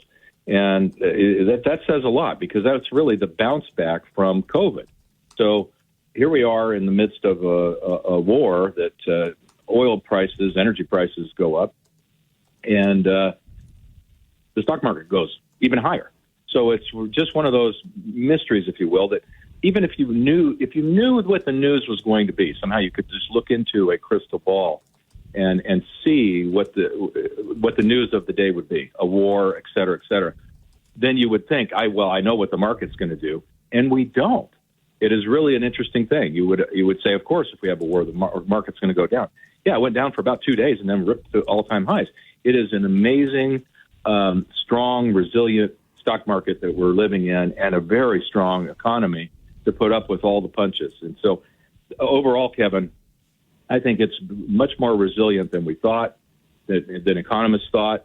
And it's not just the market, it's the overall economy. So, again, I think things are rolling along pretty well. And if we can get this in the rearview mirror, energy prices should keep coming down. And that will be nothing more than additional fuel for this fire that is the economy of the United States. Dave Penso joining us here, Money Matters host, coming up Saturday 8 to 10. So, Dave, let's take a look at the president. He's been in the news. His crypto is going through the roof. $2 billion he's made. The Democrats are saying it's grifting. They're going to investigate if they get to the House, which would cause him a lot of trouble. You and I have bagged on crypto. It's too big to ignore. The president, like Dave Penso and Kevin Miller, thought that it was nothing but a scam until he didn't. Now he's all about the crypto.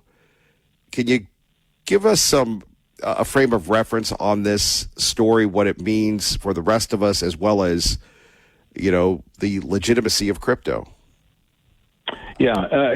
Well, Kevin, I can't, in any really good way, describe what the president's done as a positive thing. I don't think it is.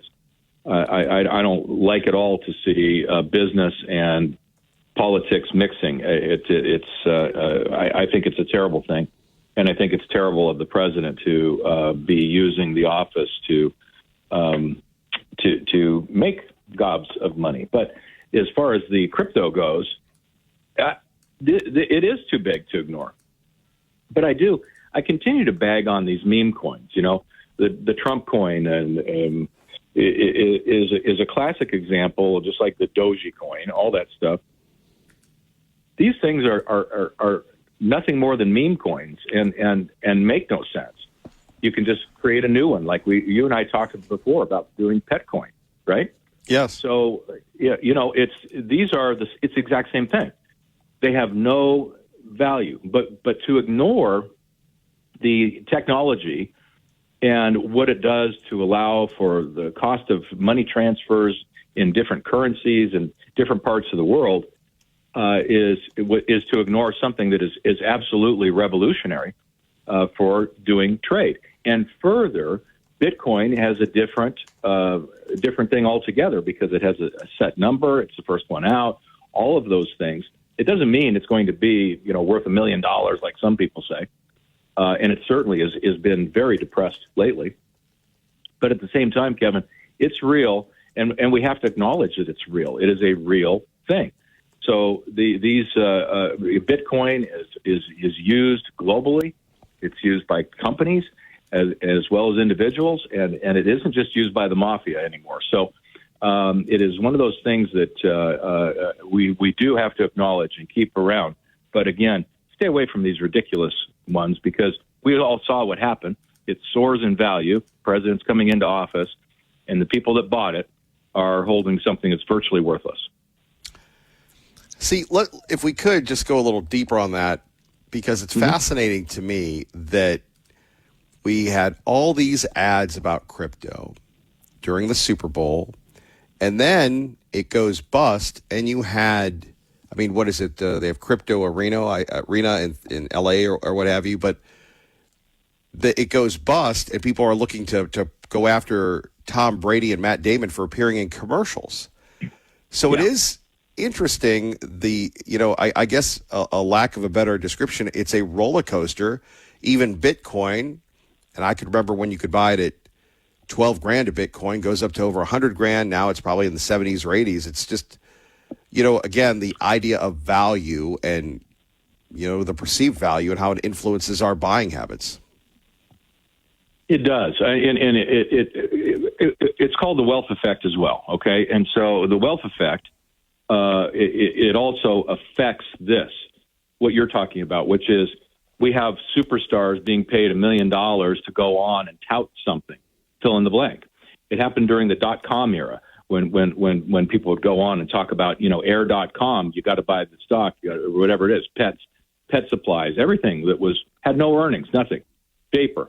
And they get hot. And at the same time, in crypto world, crypto land, people are like, I can make $1 billion overnight. And so, of course, the ads are going to run because places like Coinbase and all those others are making money with all the transactions and all the new products that they want to have you do your banking there, that kind of stuff.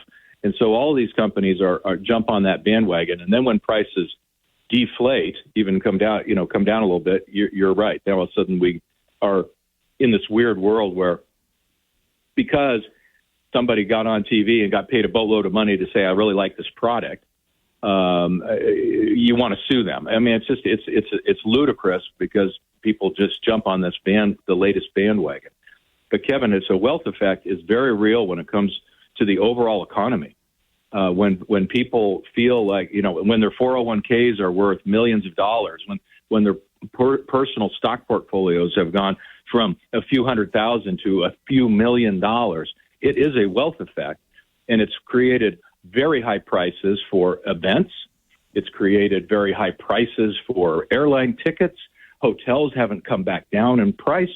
It's all those things. I mean, you try to find a vacation that cost anything like it did 5 years ago is impossible. Everything is much higher, and I think the wealth effect has a lot to do with that. People are very willing to spend a lot of money for experiences. Dave Petzo joining us now. Kevin Mill in the morning at KIDO Talk Radio. And I suppose we should talk about Micron exceeding expectations and continuing to dominate. The troubles in New York only helping the Boise facility getting bigger and bigger, and not just Micron, but obviously everything that goes along with Micron. Kevin, it's really stunning. I'm going to be doing an interview here today with CNBC, not on TV, about that. That's how about the local economic effect for Boise. It's unbelievable, and it's really because it is something that you stop and you think about how many. It's a stunning number. Like over 2,000 millionaires were minted when SpaceX went public, right?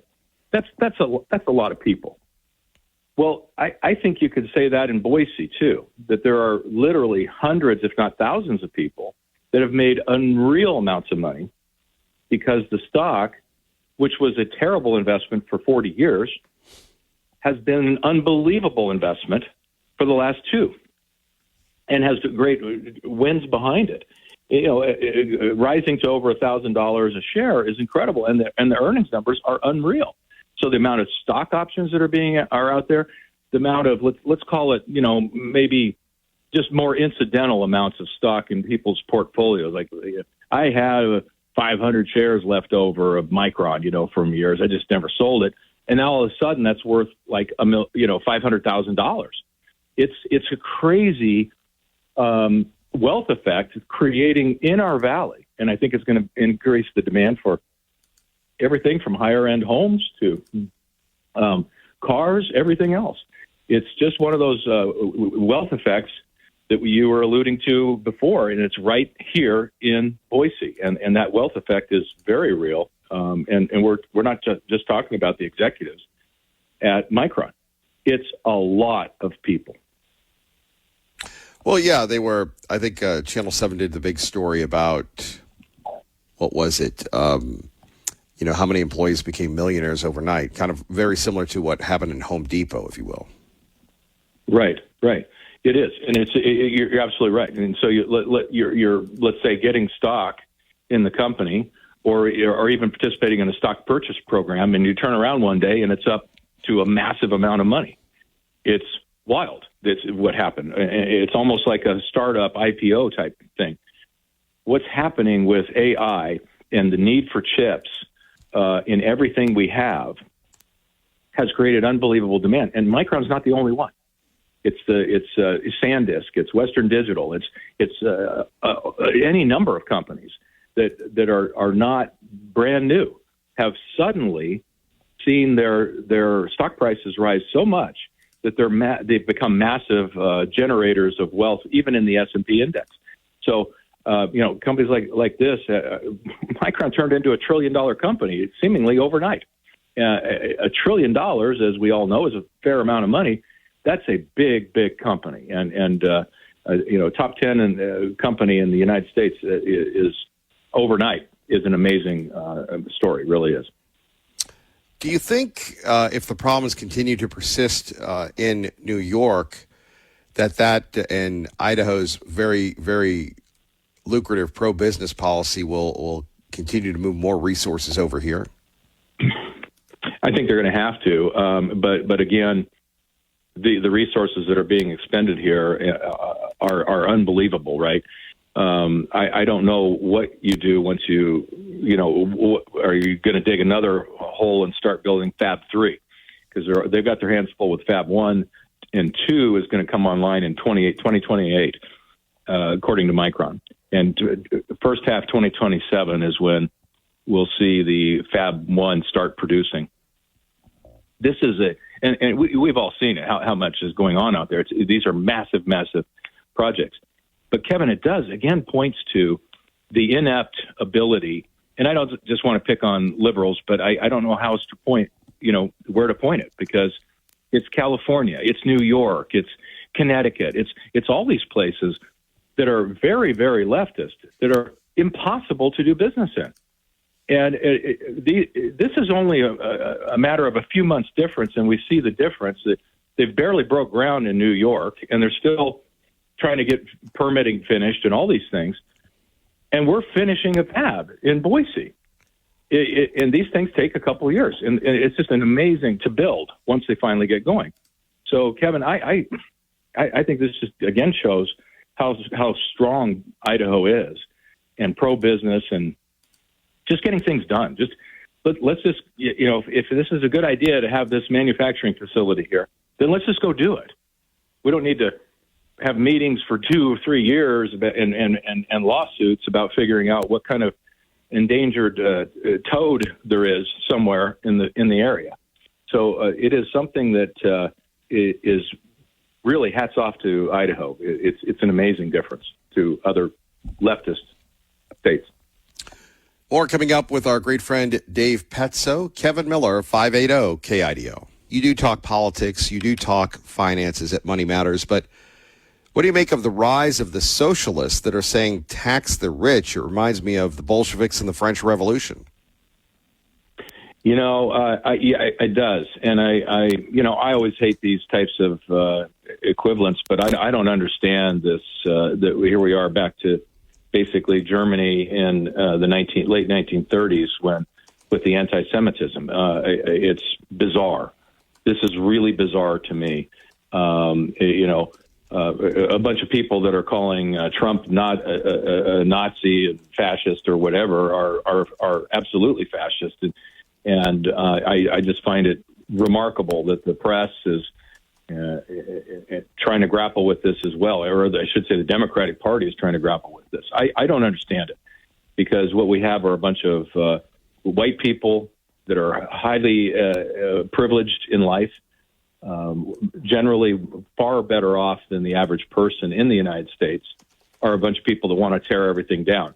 I can't understand it in my brain at all. It just doesn't make any sense. It makes no sense in any way, shape, or form, except I don't know what you want to call it, white guilt. It doesn't make any sense. Why would I want to tear down the very thing that allows me to be privileged?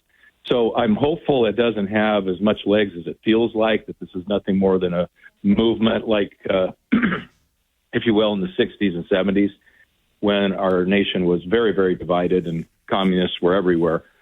But it feels a little bit different. It feels more organized than that. And however, it is young people.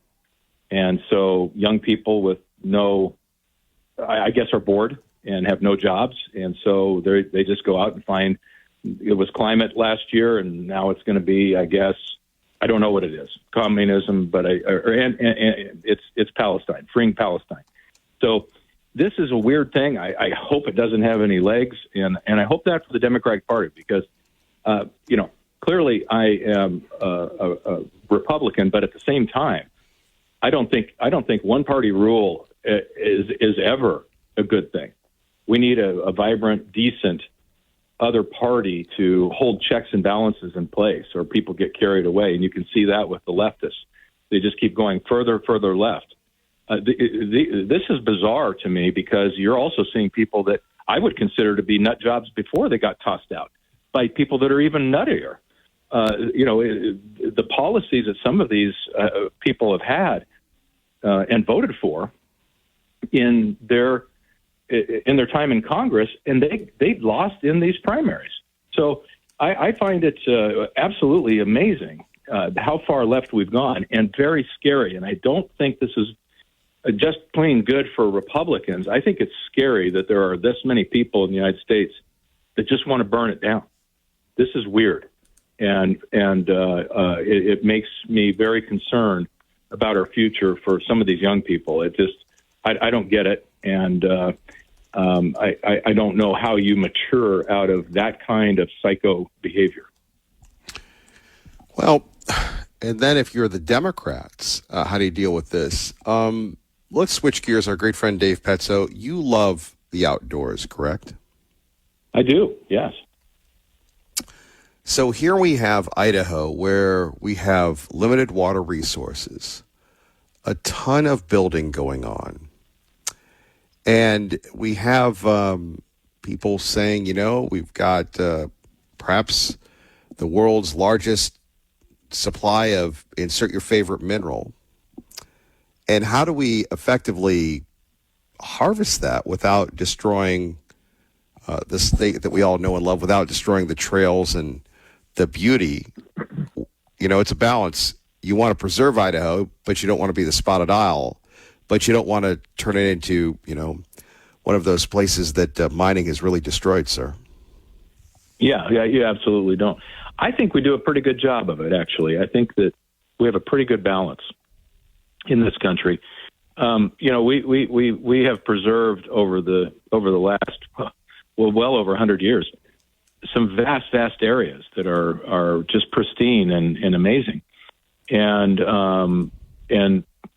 turned them into national parks so we can go there. Some places we can't. I appreciate that. And I appreciate that there are some places, but it's, I also don't think that the Earth is here for humans to not exist in it. Meaning, I don't feel like we should have no access to wilderness areas. I think that's a sad thing. But we're trying to find that balance, Kevin, that says we do have pristine places, and I think we've done a decent job of doing that and not allowing destruction. But we have to have the minerals, and you see that fight all the time. The lithium mine at the border is a good example of that. It's a very hard thing to do, but we have to have lithium, and it's literally in the middle of nowhere. But there are people that are fighting against that, and so God bless them. They can fight, but I also think that we have to have reasonable discussions because we do need these things for our continued existence and prosperity. Yeah, Dave Petzo joining us. So, again, the first half of the year was very, very strange. It could be very, very good, or it could be very, very bad. Here we are. Any predictions that you want to make? One of the slowest times of year, unless you're in law enforcement, unless you're in one of those jobs that it really doesn't stop. The courts stop, the markets stop. A lot of people stop, and then we've got vacation season for those that can afford it. So I suppose, first off, how do you see the month of July? Yeah, well, I think that June is just going to be a mirror reflection of it. We're going to talk about what's going on in the Middle East, but probably nothing's going to happen there in any permanent sense. And we will continue to ship. We will continue to see this opening up. But I think that is enough of a tailwind to the global economy to have that opened again. Because let's face it, we've also adjusted to the fact that it was closed for a long time. And so the world seemed to somehow get along. But now with energy prices coming down and other things that we don't talk about as much, fertilizer, all those other things that are very, very important, those are the types of things that you have to recognize are now going to get back into the supply chain in a positive way. But even without them, the world was doing okay. This is just going to lead to better. So I just don't see any reason why we would tip over at this point, and the economy would be really bad for the balance of the year, or as you said, for July.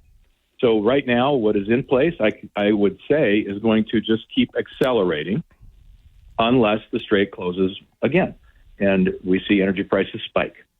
But that seems unlikely at this point because they are wanting to continue to export their oil, and otherwise they can't. So it seems to me that it'll probably continue to stay open in some way, shape, or form, and probably there won't be any long-term resolution. But that's where we're at, and it seems to me that I don't have a reason to believe that that's going to change. Can I share with you a secret? Absolutely. Just you and me? Yeah. Well, I've kind of been kicking this around, but if anybody has figured this out, I mean, I can come up with questions, but one of the reasons why you've endured so long, not only on this station, but everywhere else, and in the real world, unlike my pretend world, is that you have the answers. So I think I'm going to try to, in all of our years together, I'm going to try to give you a question that you're going to have to go deep on, if you don't mind. Okay, I will try. I'm a little nervous, I got to tell you. Dave Petso, it's laughable for you to even say that coming from me with a question, but here we go. There's one of the world's richest nations that has a huge vested interest in Idaho. Over the years, they've played both sides. Now they're the belle of the ball with the president. I'm talking about the nation of Qatar, whatever you want to call it. No one has picked up on their influence, and now they have a big interest in Idaho and what that all means. Do you have any thoughts on that?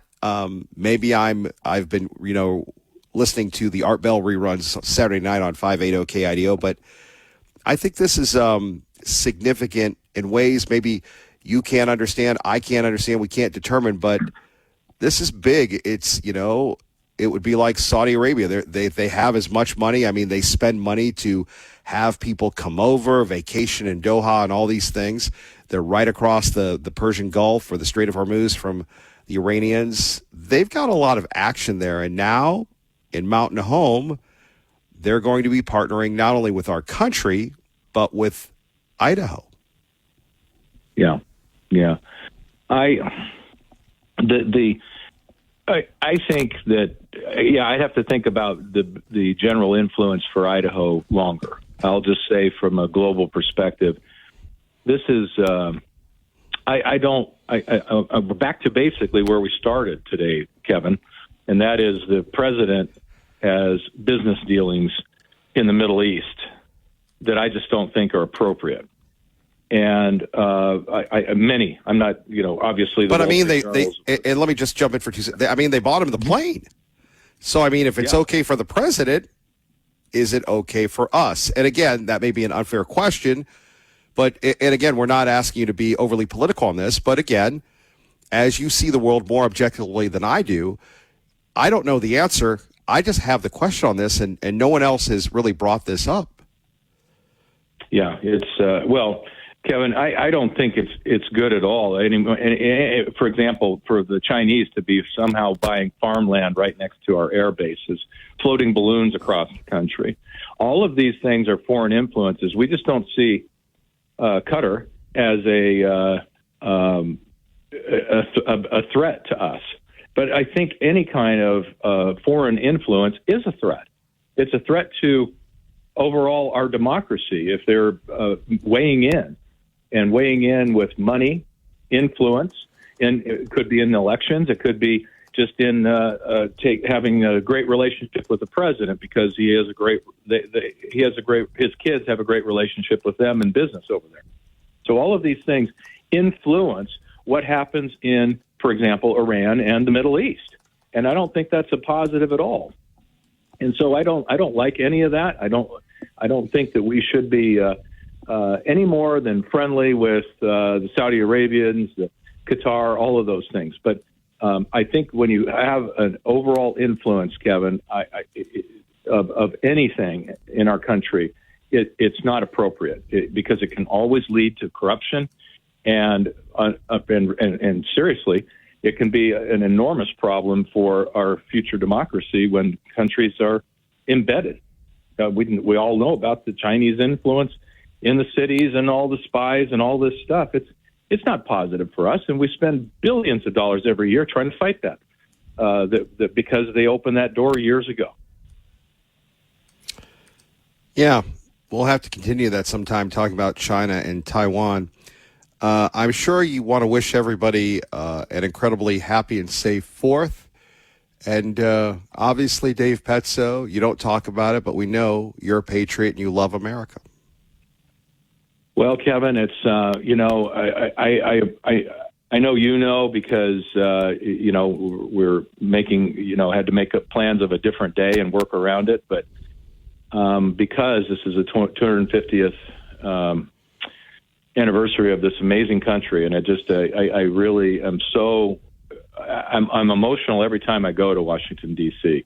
because it's so I just can't believe what our founding fathers did to create this nation, and the sacrifices of all the men and women over the centuries, just so that I can have this amazing life. All of us can, and in this great country. So a couple things that come to mind, if you don't mind, is number one, I am coming here to the 250th anniversary party of this nation, because I'm probably not going to be around for the next 250. So I think it's something that for all of us to spend time reflecting on how much this nation has changed the world for the good. And as much as we're all very, I am too, upset about what's going on with socialists and anti-Semitism and things like that, we've fought through these things before, and I think we will again.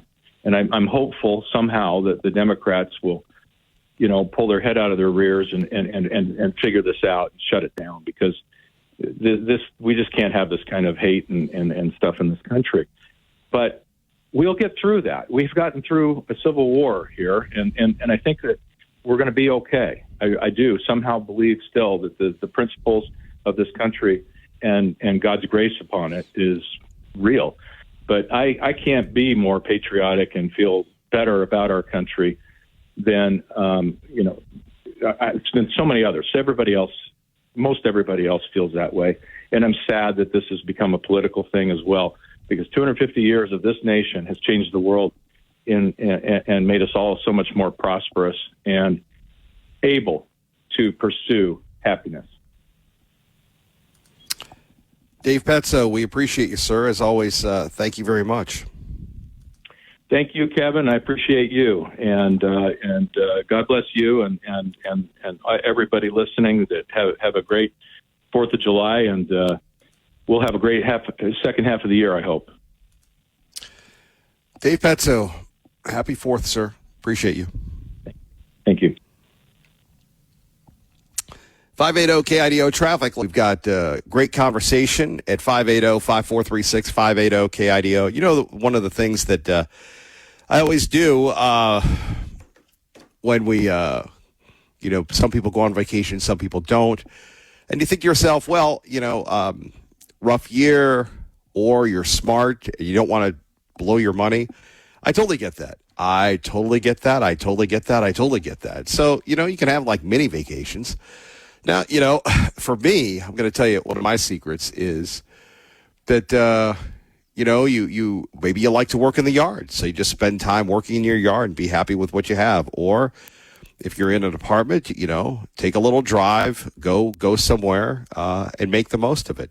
There's a lot of free activities. Obviously, you can take a trip to Shoshone. You got the Kuna Caves. Got a lot of things to do. And really, it's what you make the most of.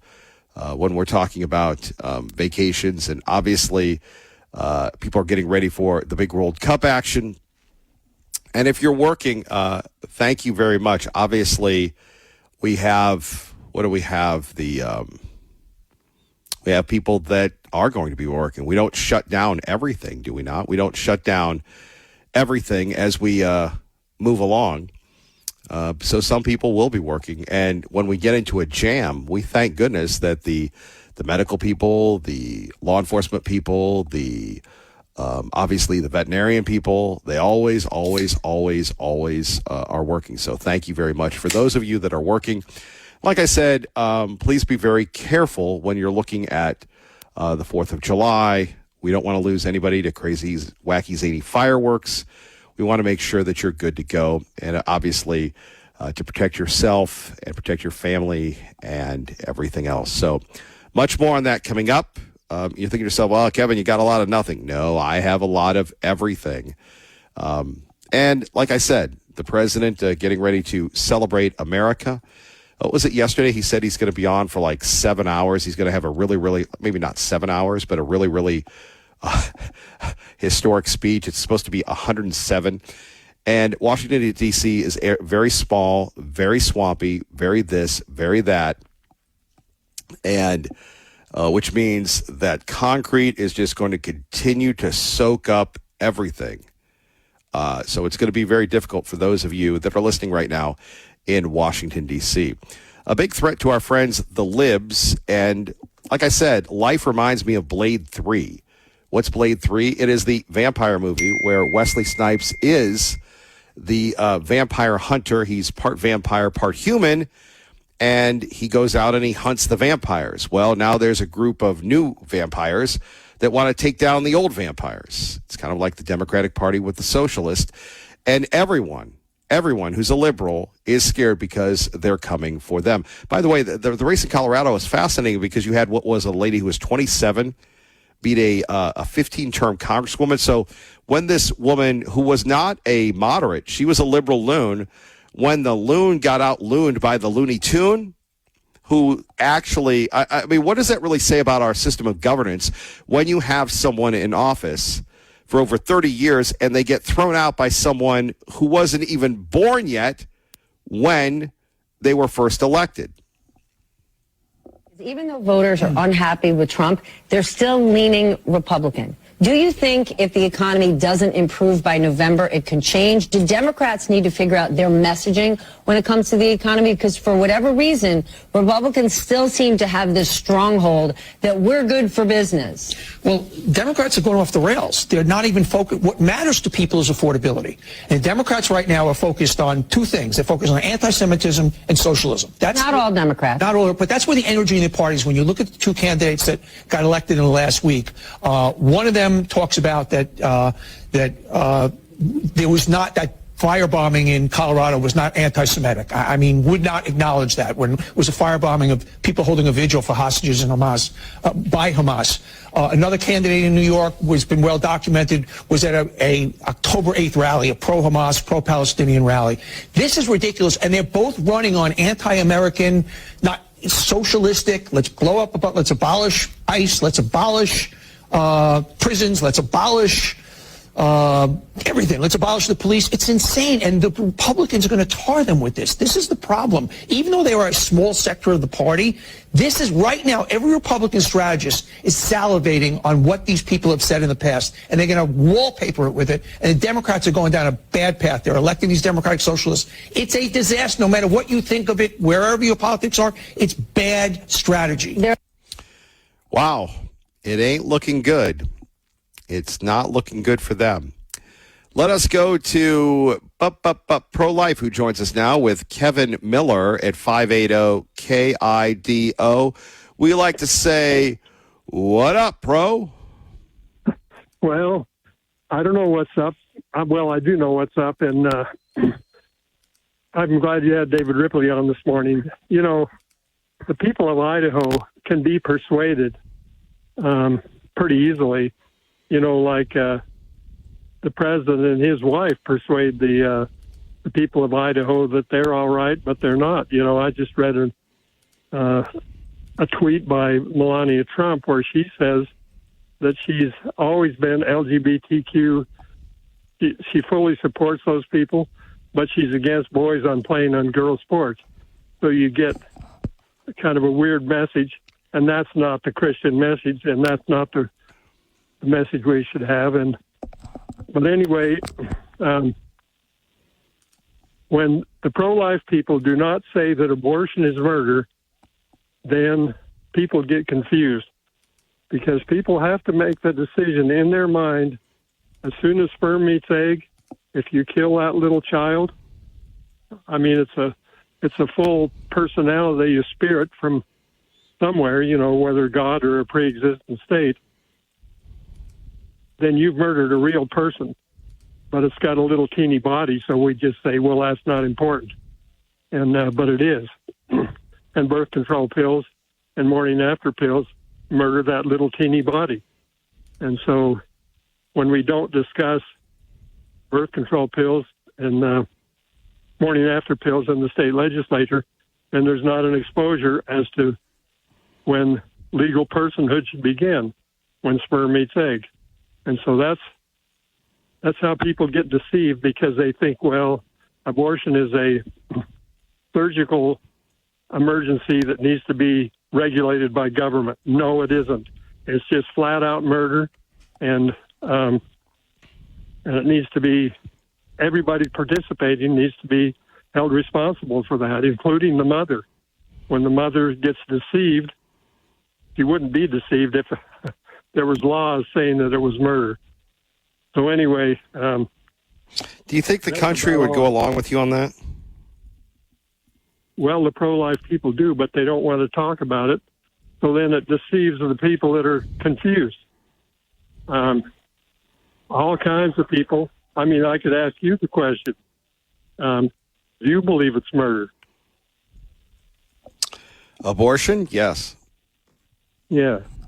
Well, see, now I say that, and I decided, 20 years ago that I was going to say that. Whenever I talked about abortion, I was going to say it was murder. Now, in some cases, it isn't.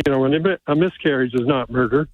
That's just an unfortunate event.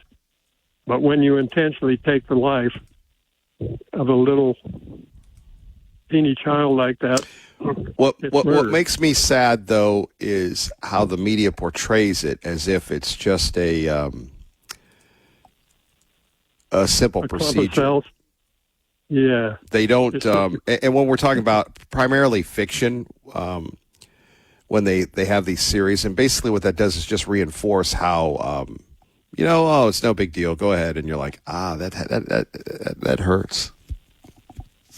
Yeah, well, yeah, the media, see, they're indoctrinated to take a mixed up stance on it, and if you take a real hard stance, I don't think you can be a media, for the big stations. I don't think you can get on one.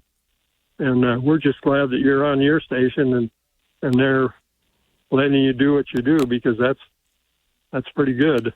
So I hope the people of Idaho really think about it. When does legal personhood begin? And that's right, right, sperm meets egg. That's all I can say. And anything, the chemicals that kill the baby before it can implant on the mother's uterus and get nourishment, that's a chemical murder. And birth control pills, morning after pills, that's what they do. And so, God bless you, Kevin. I'm going to pray for you. But you'll be able to be here. So anyway, God bless you, old friend. Yeah, we love you, see pro-life. We love you. God bless you. Yeah, take care. God bless you, dear friend. Phone number's here, 580-5436, 580-KIDO.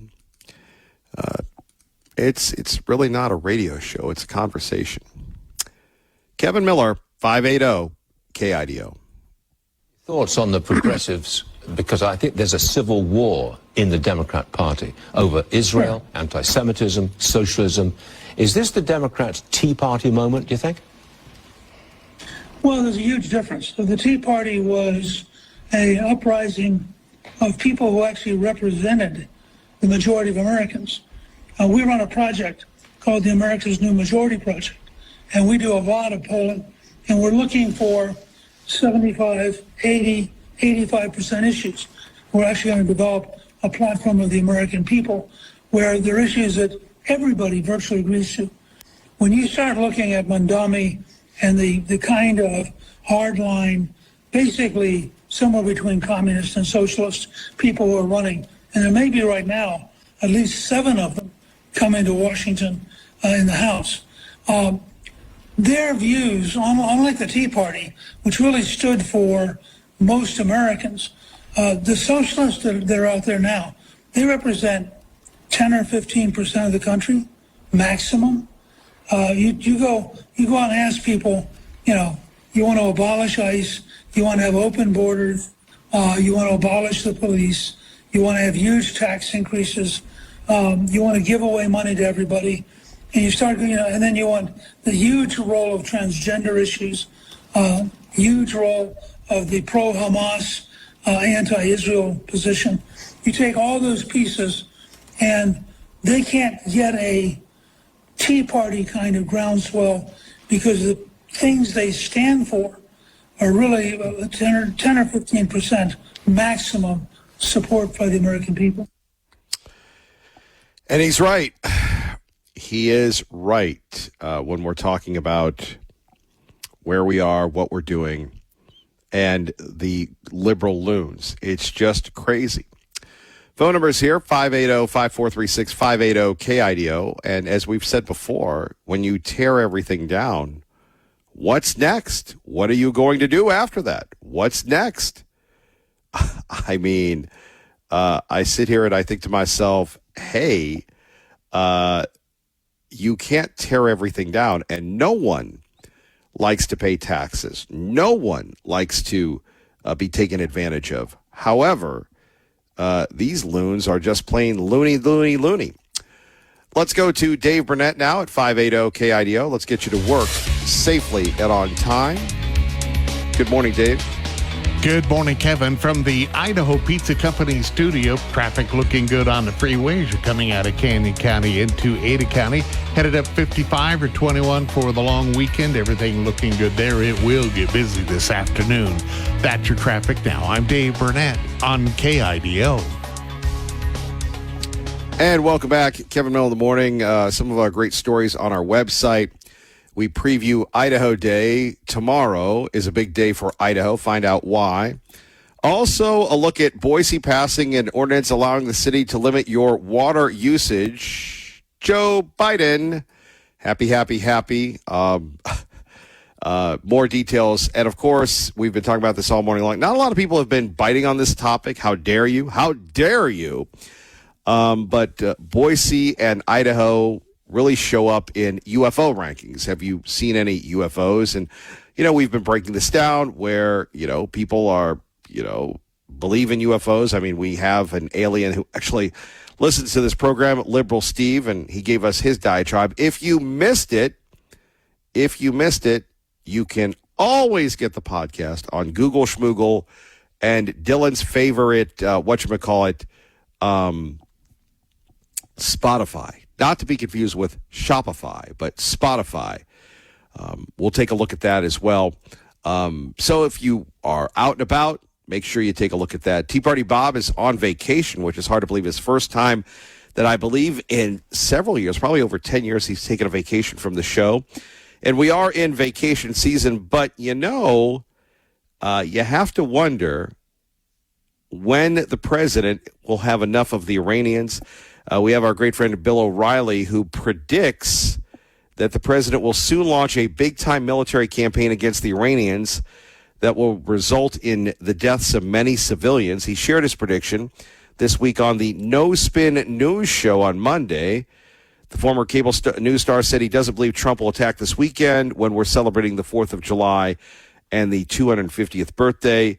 Instead, O'Reilly says he may attack after the holidays with the real fireworks. I think it's coming, O'Reilly said. He can't let these people run roughshod much longer, and he knows it. Well, we know we love you. Want to thank Team Mazda for sponsoring this portion of the program. Check them out today. Aaron and Joel working for you. Kevin Miller, 580 KIDO.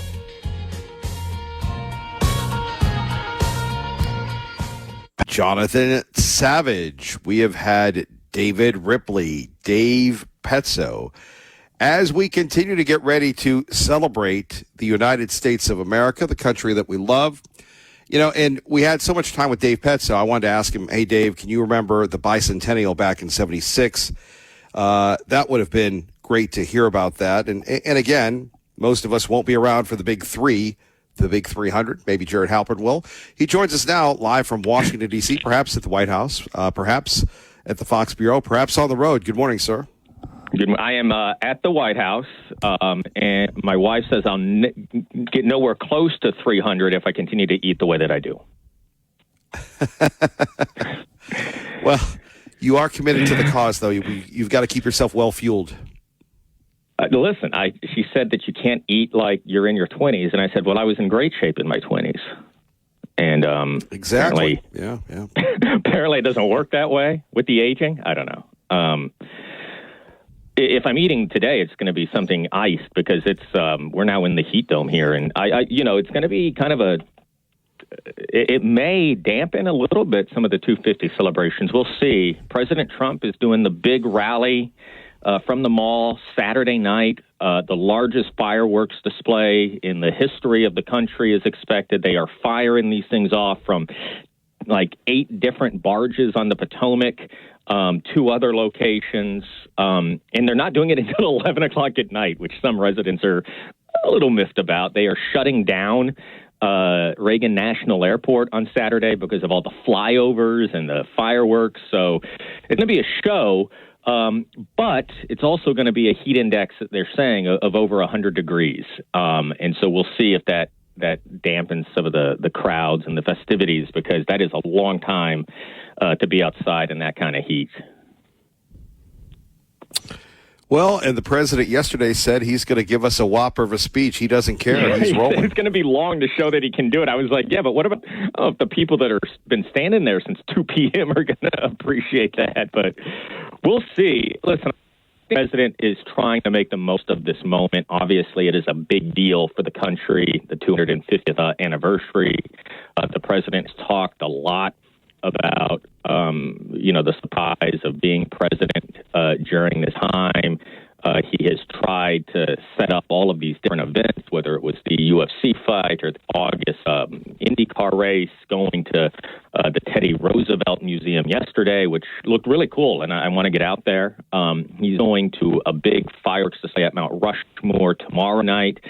So he's traveling. He's getting around and trying to take in as many events as possible. And I do think that the speech that he delivers on Saturday night will be, a long one. I think he wants to really celebrate this moment. I imagine there'll be some political aspect to it as well. That has been a criticism, certainly, of critics and Democrats who have said that this has become way too politicized by the Trump administration. But we'll see kind of what it looks like. I think that most people are excited. To your point, I wasn't alive in 1976. These things don't happen, all the time, these major milestones. And so, I think 250 is a reason to get excited. And, if nothing else, our soccer team is still in the World Cup, and that'll be exciting in the days after July 4th. So still plenty to celebrate for the country. Boy, Seattle is going to be off the hook, I think. Oh, man. That'll be the place. I mean, that's going to be a tough ticket. I saw yesterday at the game, I don't know if you were watching the Fox broadcast, they did a cutaway, and Howard Lutnick was there with the FIFA president. And I was like, man, Lutnick is making he was at the Knicks game. Now he's at the World Cup. I wonder, though, as this team advances, Seattle, you may start to see more administration and government officials there, just given the significance of this team. And obviously the work that the previous Trump administration did in securing this World Cup in the U.S. and Canada and Mexico. Finally, I guess I hate to be a dampener, but, the top story, it seemed yesterday, at least from my interpretation, was the president and crypto, sir. This is something that I think when Congress gets back is going to get a lot of hearings. President Trump has kept his business up and running. Now, he says that he doesn't have anything to do with his businesses. It's being managed largely by his sons, and he's not making decisions based on that. But he earned more than $1 billion through this crypto venture last year, according to the financial disclosures that he has to present. That is an industry that he has taken an interest in, has really loosened regulations, has pushed back on regulations, has said he wants the United States to be the crypto capital of the world. And so given how involved he's been in sort of regulating this industry, it is raising questions, obviously, given his financial stake in the industry and the financial stake of members of his family in that industry. Now, the president says that there's nothing untoward here. The White House has said the president doesn't make decisions based on his financial holdings. The president said he has a lot of money and the stock market's done really well, and that's why he's done really well. But rest assured, there is going to be calls for investigations by Democrats for sure when they return. And certainly you're probably going to see here in the event that Democrats win control of either the House and or the Senate in November to make this a key part of kind of their investigations that they say need to happen that Republicans have ignored. Yeah. Jared, anything else that you'd like to add, sir? No, I think the other kind of thing we're looking at is Iran, right? These talks kind of on hold for a few days. The national funeral for the Supreme Leader, Ali Khamenei, who was killed, you'll recall, on the opening day of airstrikes on February 28th. Those funeral days are July 4th through, I think, July 9th throughout Iran. Because of that, there is kind of a break, a pause in negotiations that have been happening between the U.S. and Iran. And Iran has also put out a warning against any sort of provocative steps by the U.S. or Israel during this time period. So still a part of the world to keep an eye on as we watch how these negotiations for Iran's nuclear program progress. Happy 4th of July, sir. We always appreciate you. Happy Independence Day. And today would be Independence Day if John Adams had his way. By the way, he thought July 2nd would be the big day. So happy Independence Day for those John Adams fans out there. A tortured soul, John Adams. He was, yes. All right, take care. Thank you. Our great friend Jared Halpern, Kevin Miller, 580 KIDO. And I have a treatment plan. Let's hear what some of my patients have to say. I have been suffering for over a decade, and after listening to Dr. Trump, I can see some results. Man, I've been suffering for years. I really didn't believe that was help out there. That was when I came across this video on TV. I really thought I was a lost cause. This was going to affect me for the rest of my life. But after using the treatment plan, I can see a difference. I really wasn't sure I could help some of these people. They were so far gone, I wasn't really sure. I had no idea how much this was affecting my life. My work is slowed down. I'm hardly recognizable anymore. I just needed help. I couldn't eat. I couldn't sleep. Constantly angry. I made everyone miserable around me. I feel like I've aged 20 years in the last 2 years. I've been so concerned. I was really starting to worry about my future. The treatment is simple. Turn off. Fake news. Say your prayers, and if you ever feel anxious, just have a Diet Coke like me, and you're going to see a remarkable difference in your life. President Trump on Truth Social with a cure for Trump derangement syndrome. Amazing. You know what's even more amazing is folks that continue to attack the folks over birthright citizenship, saying that, you know, this Chinese threat isn't real, that this is, you know, absurd.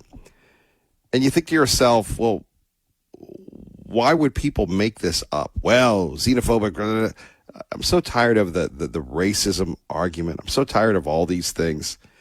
Can't we just say, I mean, when 60 Minutes has the Chinese coming in, it's time to close the borders. Some of our top stories, America, let's see, snaps hiring hot streak, adding only 57,000 jobs in June. The economy added fewer jobs than expected, but unemployment rates fell as more people left the labor force. The Dow rising 400 points. All right, there we have it. Many people very excited about the Americans going on to the World Cup. Now, what is it, the round of 16? And then if they get past the Belgians, the Belgians, the Belgrades, Belgium, then it's, on to France or whatever. But the cool thing for us is that in the Northwest or the Mountain West, whichever you prefer, we don't really get a lot of significant games outside of Seattle. And here we have Seattle doing fairly well because that game is going to be not in Los Angeles, not with anything else, but with it being held in Seattle, which to me, because we're homers for our area, even though we're not in Seattle, Seattle is wacky and zany and goofy, and we can come up with a lot of reasons why Seattle is what it is. It's certainly not Idaho, but it's nice that you don't have to fly into California to go see the game now. If you can afford it, wow, what a ticket that will be. And again, let's face it, we're going to be taking a look at ticket prices going up and up and up. And you think about it, man, what would have happened if I would have bought some of those tickets on speculation and just making money? Of course, the experience is world class. Think about this: 250 years of this country and the World Cup. It's the world's game. It's not really our game, but people are watching America. And whether it was deliberate or serendipitous, how should we play this? The round worked out very well for us. It worked out incredibly well, the seating and everything else. Let's take a look at a couple of things as we get ready to celebrate America. Where are the best cities for Independence Day? Wallet Hub compared the nation's 100 largest cities, scoring them on 18 factors, including fireworks, entertainment, affordability, safety, accessibility, and even the holiday weather forecast. Las Vegas claimed the top spot thanks to its abundance of entertainment and recreation, affordable, highly rated restaurants, and one of the nation's lowest rates of fatal drunk driving crashes. New York City finished second, but ranked first for the number of 4th of July celebrations and festivities, followed by Orlando, Los Angeles, and Minneapolis. At the other end of the rankings, Garland, Texas landed last, with Laredo, Texas, and Newark, New Jersey also finishing near the bottom.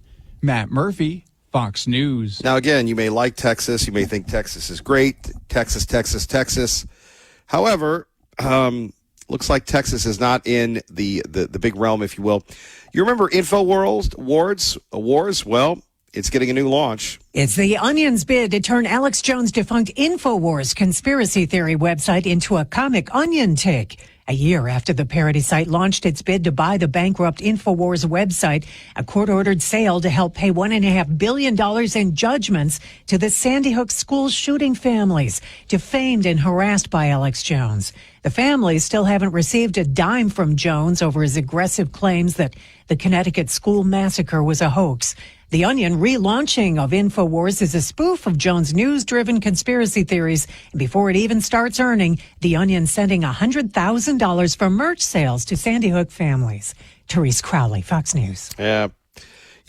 Really, Alex Jones should do the right thing and give them money. If you've ever watched the documentaries on it, just heartbreaking. But we learn more about ourselves and our challenges and our losses than we do at our wins. Speaking of being a winner, this judge, remember the judge that helped the illegal get away? Remember that? The former Wisconsin judge who was convicted of trying to thwart ICE's attempt to arrest an illegal in her courtroom begged for mercy, saying she shouldn't have to serve any jail time because she suffered enough. Boy, think about this, and it really, not to play into the Lee Joe vibe of our system is so corrupted and the judges are corrupted, according to Lee Joe, not according to naive Kevin Miller. But here you have a state judge. Now, remember what a judge is supposed to do. A judge is supposed to, rule on the law. They're the umpire. They should not be breaking laws. A judge should be a good person. A judge should be a role model. A judge should not be compromised. So here we have this craziness, this wildness, if you will, where a judge helps someone, a criminal in this country. I mean, you want to talk about Trump derangement syndrome. Wow. You're going to endanger yourself and everyone else by doing this? Are you nuts? Have you lost your mind? Apparently she has. Anyway, she's trying to deal with this again and again and again. Her lawyers say the judge has suffered enough. Being handcuffed, losing her robe, get out of here, get that robe off. Like, ooh, put that robe back on. Photographed and intentionally shamed by the FBI. Shame, shame, shame. Facing threats and retreating to a life as a recluse as punishment enough. Well, no, you broke the law. And you broke federal law. She says she's 67, and she continues to make the case she did nothing wrong, and taking a stand for her fellow judges when she hindered a U.S. Immigration and Customs Enforcement officer's attempt to arrest an illegal immigrant. Judge Dugan's attempt to exercise her state law authority was not malicious or self-serving. Her efforts to protect the state's judiciary authority and independence was not an attempt at personal or private gain, her lawyer said. However, here's the problem she and the resistance face. It's called, and a lot of people in Idaho don't like it, the Supremacy Clause, which means federal law trumps state law. And if we had the judges making up laws, we wouldn't have the civil rights movement. We wouldn't have any of the laws that we have in this country. The liberals tend to forget that, don't they? She became the face of the resistance to President Trump and ICE in April 2025 when she had a court proceeding with an illegal in her courtroom. She helped usher the man out a side entrance to avoid the ICE officers trying to arrest him. Federal authorities said she wrongly quoted the law. So you're a bad judge and you don't know the law and you're going to jail. Telling ICE agents they needed a judicial arrest warrant. That is not the case for civil immigration arrests, which are an administrative matter, not a criminal one. So now all of a sudden she is going to the popo. It's so funny, and we see this all the time. It's like writing an email. It's truly like writing an email.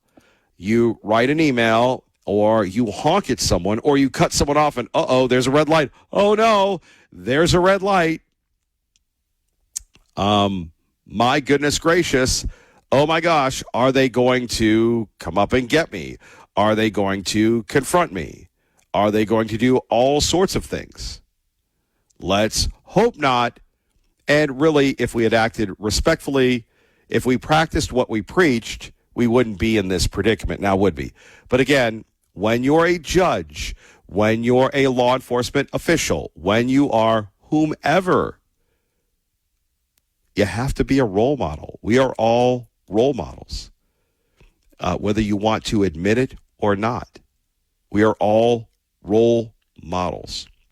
One thing, though, I do want to remind everybody, this is a crazy, crazy time. So please be very careful with your fireworks. Please be very careful with your pets. I love pets. If I had my own way, I would live in a world with Mrs. Miller, because I believe she's monitoring this program, and have nothing more than a bunch of shepherds and dachshunds and mutts, because we're all mutts. When people say, oh, Kevin, what are you? I'm an American mutt.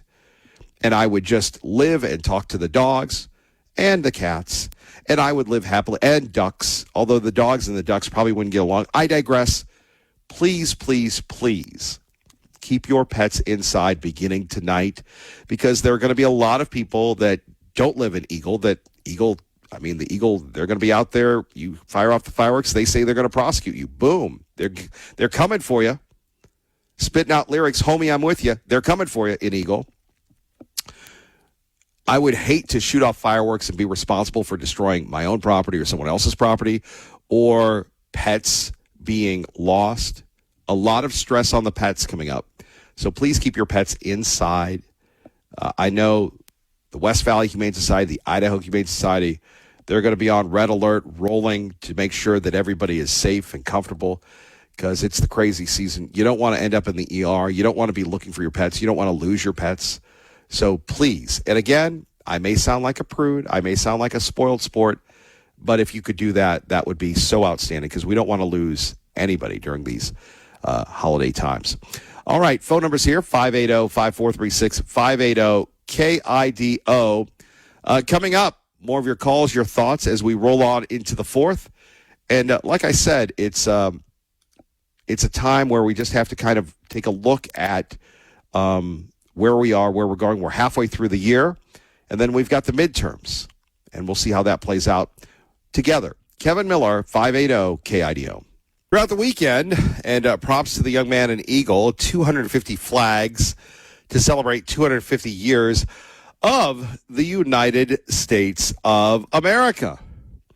And if you're working, thank you very much for working during these times. Thank you very much for keeping all of us safe and secure. And let's hope that we can do the right thing. Taking a look at the Idaho Capitol Sun. Let's see. They're a little fired up here. The president's announcement on June 24th that he would not sign a bipartisan housing bill because of the passage of the Save America Act, which attacks voting rights, has sparked controversy. No, it isn't. It means you need an ID. What's wrong with that? You get an ID, right? ID, you vote. Go to Obama's place. Hi, Obama. Thank you, Obama. Thanks, Obama. You have to have an ID.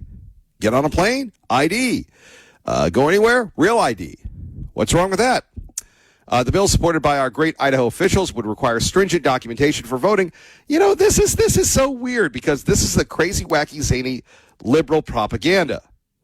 And I'm sure this is an opinion piece from this. Let's see. Oh, it's from the usual Idaho Capitol Sun, Idaho Statesman. The bill supported by Idaho officials. I love this. Stringent documentation. You ever bought any alcohol?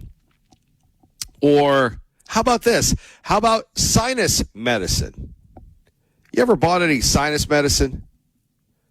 Yeah. You got to buy some sinus medicine. And when you buy sinus medicine, what happens?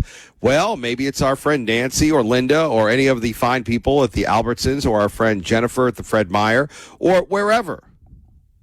And what happens? You got to show ID. So if you have to show ID to do that, why in the world would you not want to be able to show ID to vote? What is our most sacred gift that the founding fathers gave us? Self-determination, right? Self-determination. And how do we protect that? How do we protect ourselves from making sure that our elections are not stolen? Well, we require identification. Want to buy a firearm? You got to have ID. Want to drive a car? Well, you should have ID, but you never know. And, obviously, Lee, Joe, and I, we were talking about this yesterday concerning truck driving and that what is it? The big truck driving where all of a sudden we have, truckers can now go 80 miles per hour. I hope that works out. But some of the lobbies that you don't want to mess with, one would be the truckers. Truckers have a very excellent lobby. Why? Well, because they do have, they're not taxed out of existence like the rest of us. So one other thing going on and on and on, the idea that the president is taking a look at pregnant tourists. Apparently one of the MAGA lawyers said to pregnant tourists, get the blank out of America. And now people are very upset, very mad about this. And saying that it's not American.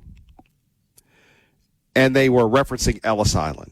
Now, I would tell you, I've been in New York several times. I'm not a big whatever. But I will say this. If you've ever been to Ellis Island, I haven't. I haven't, but apparently it's one of the most beautiful places on God's green earth.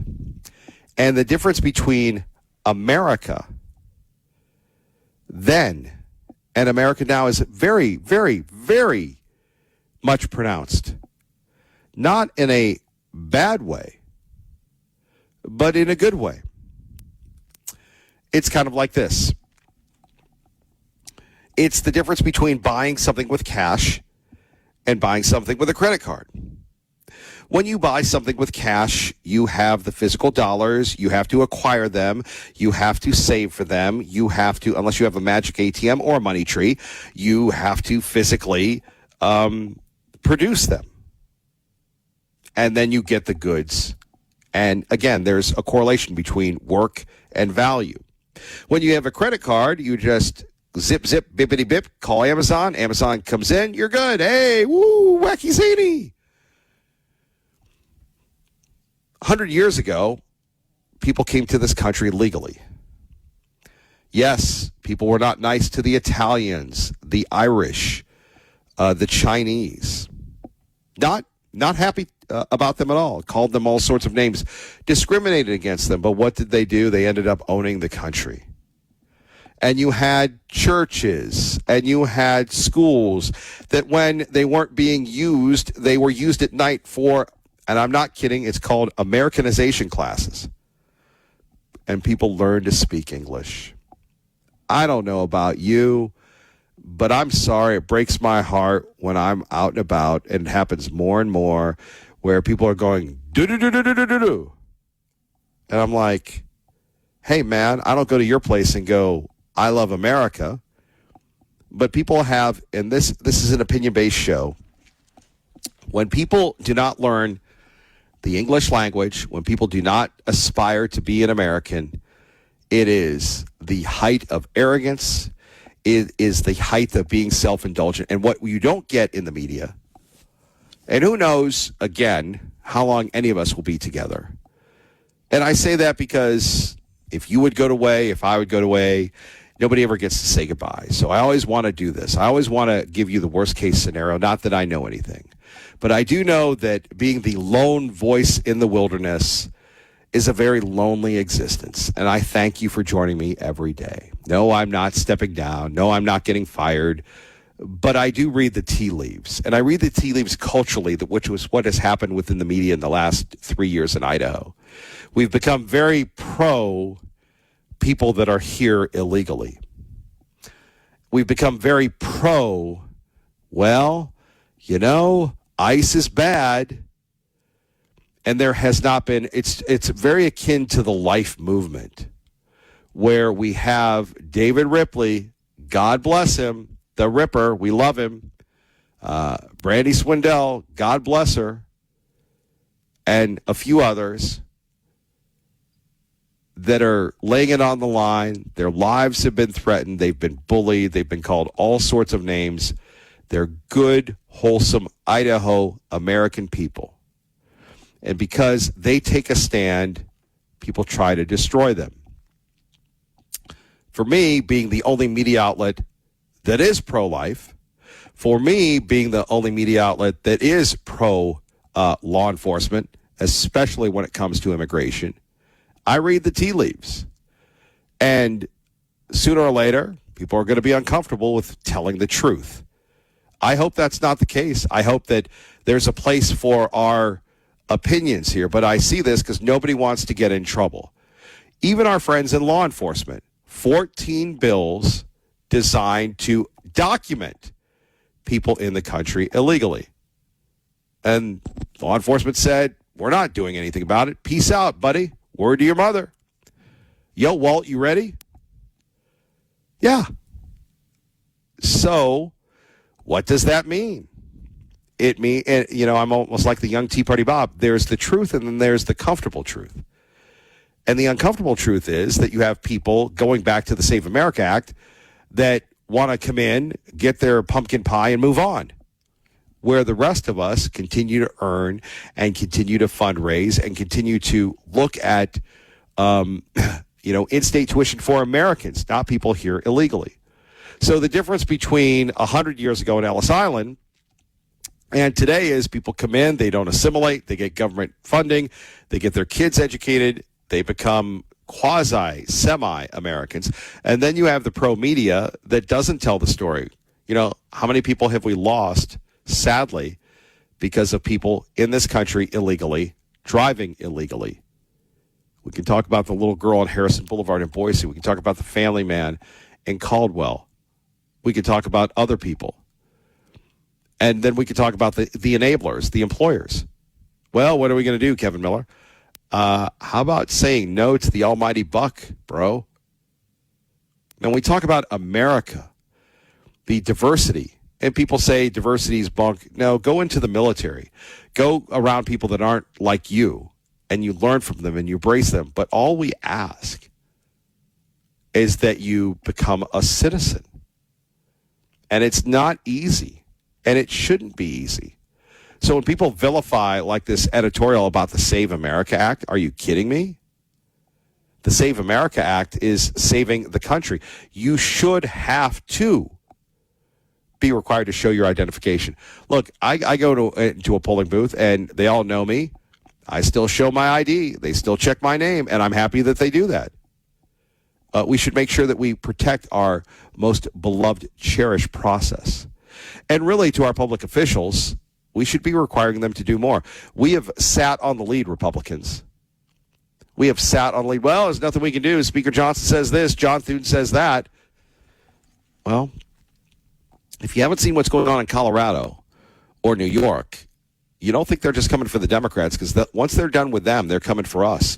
And you want to talk about stacking the Supreme Court, you want to talk about the illegals, that's where they're at. Coming up next, we're going to cover the two biggest idiots in the world and in America. I'll give you a clue. It happened yesterday in New York. Kevin Miller, 580 KIDO. There we have it. Kami Mandami already limiting people to what you could do in New York. Now, one more time, sweet will you? And to every business owner, please set your thermostats to 78 degrees to alleviate the stress on our power grid. There we have it. Kami Mandami begging people to keep their thermostats at 78. I don't know how cool that's going to be. You know, we spend billions of dollars in America. We spend billions of dollars on government programs and such, and yet still we have in the summers and in the winters problems with our grid. You know, we talk about the Marshall Plan for Europe. And one of the reasons why we decided to get rid of the Afghan war was we were spending so much money on infrastructure in Afghanistan that we let our country go to waste. Are you kidding me? That's just crazy. And so here we have Kami Mandami in New York, the Big Apple, the capital of the world, the greatest ever. And yet they can't cool their people off because of the heat wave. What are we doing about the grid? All right, before we get to that, are these two people the craziest lunatics in the world? Obviously, we're talking about what happened on the Empire State Building yesterday.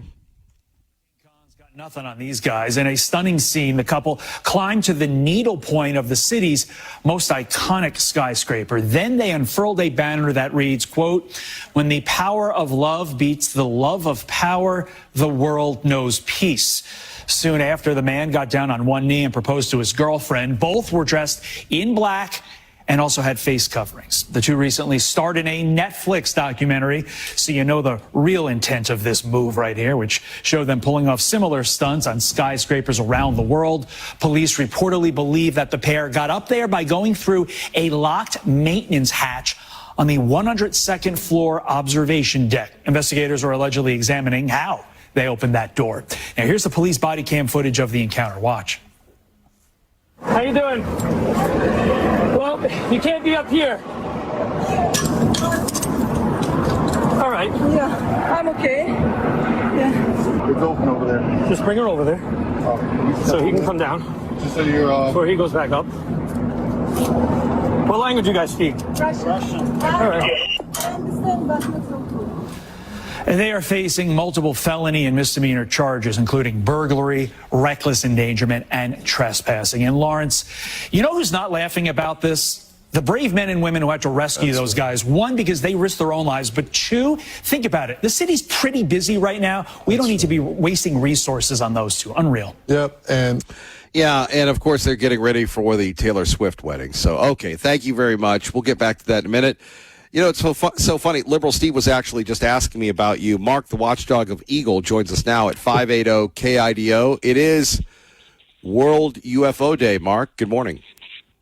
Oh, Lordy Gotti, Kevin. I thought Mr. Alien Hybrid, libtard Steve, has been taken away finally by the mothership, never to return, but apparently not. We've constantly heard about wait till the end of the week or wait till tomorrow. It's all going to break. It's all going to come out. They're going to show us, expose themselves to the world and all that. That's, you know what, libtard Steve, you got to quit smoking that joint before you get on air here at KIDO with the Kevin Miller Show. I want to talk about the idiocy of socialism/communism. You're talking about what Madami had just said about turn your thermostats up to 78 degrees. I'm going to give you an example of the idiocy of what people are trying to put in power here in our country with a socialist Democrat party. And in France, they have a socialist mayor. This came out on Breitbart, came out on Gateway Pundit, came out at Fox News, I think had it too.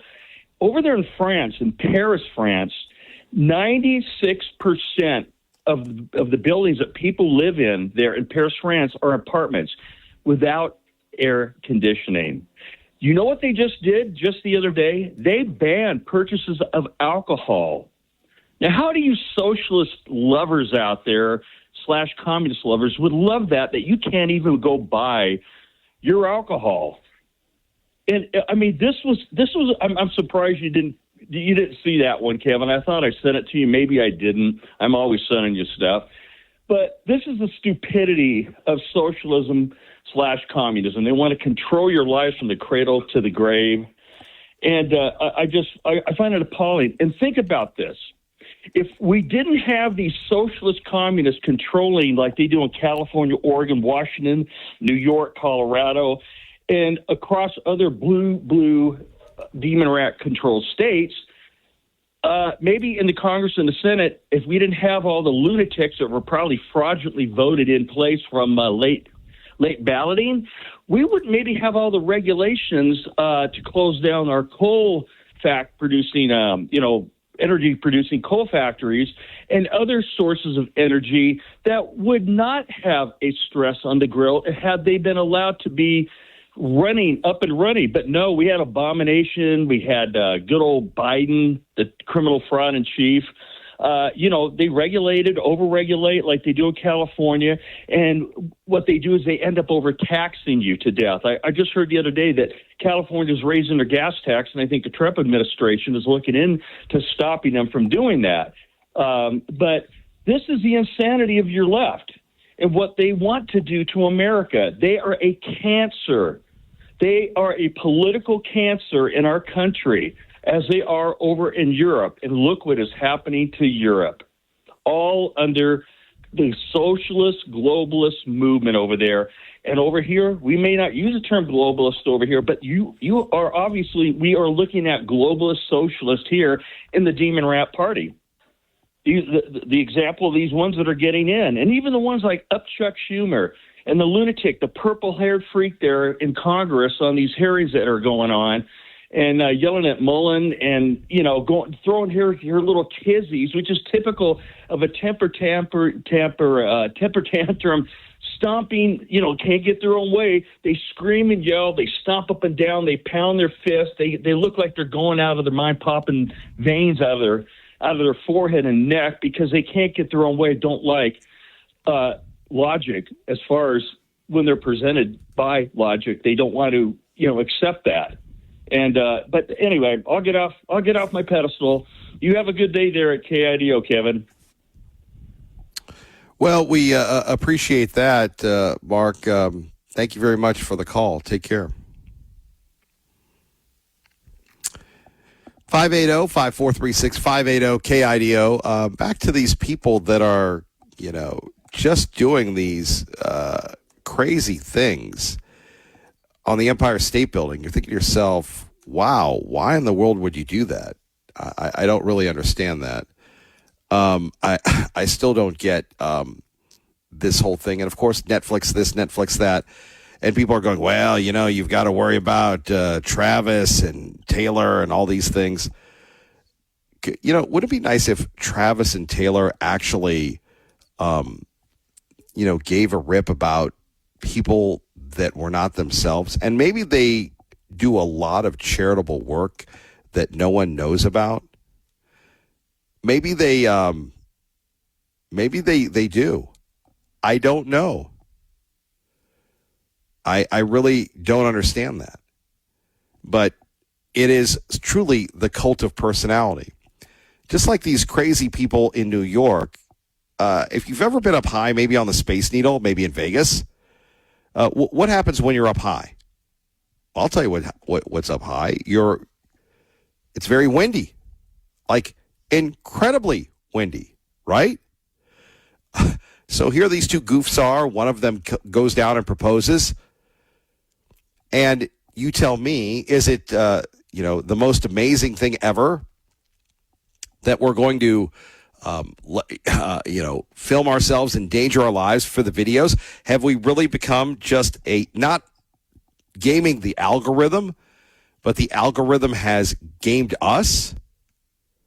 Where we're going to, take a look at what's going on and how we're doing things to be on some type of video platform. I don't think that's the right move. Anyway, much more on that coming up. Let's get back to some of the sound. And we are talking about one of the great sound bites that should be played on every talk show in America. You're hearing it first on 580-KIDO. How to handle Trump derangement syndrome. Diagnosed with TDS, the symptoms can be relentless. Fortunately, I'm Dr. Trump, and I have a treatment plan. Let's hear what some of my patients have to say. I have been suffering for over a decade, and after listening to Dr. Trump, I can see some results. Man, I've been suffering for years. I really didn't believe that was help out there. That was when I came across this video on TV. I really thought I was a lost cause. This was gonna affect me for the rest of my life. But after using the treatment plan, by the way, I can see a difference. I really wasn't. That's Whoopi Goldberg. Sure I could help some of these people. They were so far gone, I wasn't really sure. I had no idea how much this was affecting my life. My work is slowed down. I'm hardly recognizable anymore. I just needed help. I couldn't eat. I couldn't sleep. Constantly angry. I made everyone miserable around me. I feel like I've aged 20 years in the last 2 years. I've been so concerned. I was really starting to worry about my future. The treatment is simple. Turn off fake news. Say your prayers, and if you ever feel anxious, just have a Diet Coke like me, and you're going to see a remarkable difference in your life. There we have it. The president getting ready for the 4th of July. Sleepy Joe Biden spent millions of dollars trying to fix it, and he was unable to do it. But we did it, and it works beautifully. We got rid of the algae, which they put in. They put in algae. Who the hell put in algae? They had a couple of people with signs, protect the algae. Can you believe this? This world has gone crazy. The president, again, in rare form in North Dakota. 580-KIDO. Let's roll on, though. Let's go back to what we're really preparing to celebrate. And that is courage. Courage in the face of unforeseen, unbeatable adversaries known as the British Empire. And when we look at our great history that is vilified by the left, that is vilified by the race baiters, that is vilified by everyone else, Sure, we can sit there and say to you, to me, to the Republic of how bad everything was. But let's not forget the good. And let's not forget all those people who are on ships, certainly in the Persian Gulf. I guess they have their own version of fireworks that the mullahs will be enjoying. But for those people that could do anything, but they choose to serve, whether that's here in the state of Idaho, whether it's serving America, whether it's a veteran, whether it's people that, they should have the license plate, been there, done that. What is the beauty of America? Obviously, the grace of God. Obviously, men and later women who, in the face of being scared, in the face of evilness, gave their lives.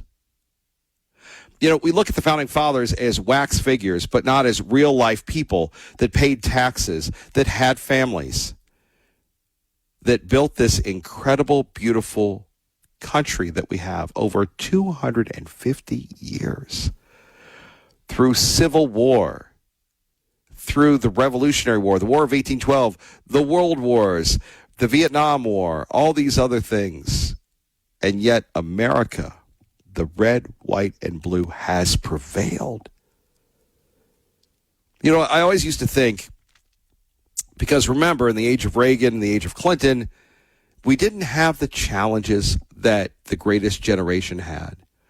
Or you could even say the boomers. It was a time of peace and tranquility. And I always said, when you have doubts, and I would tell myself this all the time, when you feared the worst and you wondered, where can I get the intestinal courage through God to continue on? Obviously, prayer. But you think back to those people at Valley Forge, at Gettysburg, at Iwo Jima, that could have, would have, should have wanted to do something else, but they didn't. The flag in Idaho isn't just the flag. It is a symbol of American greatness. I hope and I pray that the people in Boise, you, the patriots that listen to this program, you get it. It would be nice if the elected officials get it and not just kind of go through the motions. And that's our wish. And that's why we try to provide effective role models, an effective way, an effective path for them, because they need it. And for others, that when you wake up on July 4th, it ain't just fireworks, but it's those rockets' red glare. All the way from Patrick Henry to Donald John Trump today. That is my simple wish for you. America is better off because of you and because of your faith in faith, family, and freedom.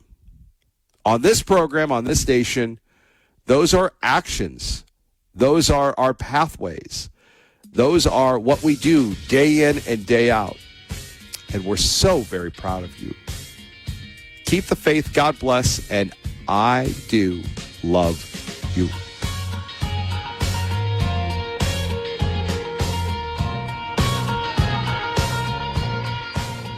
Tonight, you're planning on watching the ultimate soccer showdown. During the match, you'll probably drink vodka, which will lead to texting your ex and maybe dancing on the bar. You should be a little worried, but you aren't, because you're not going to do any of those things.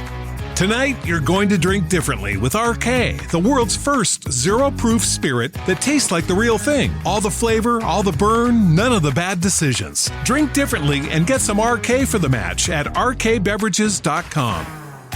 Like the boys on the pitch, RK is redefining what alcohol-free can taste like. RK has been distilling alcohol-free spirits since 2011, and they deliver that familiar burn without the alcohol or the hangover. Drink differently and get some RK for the match at rkbeverages.com.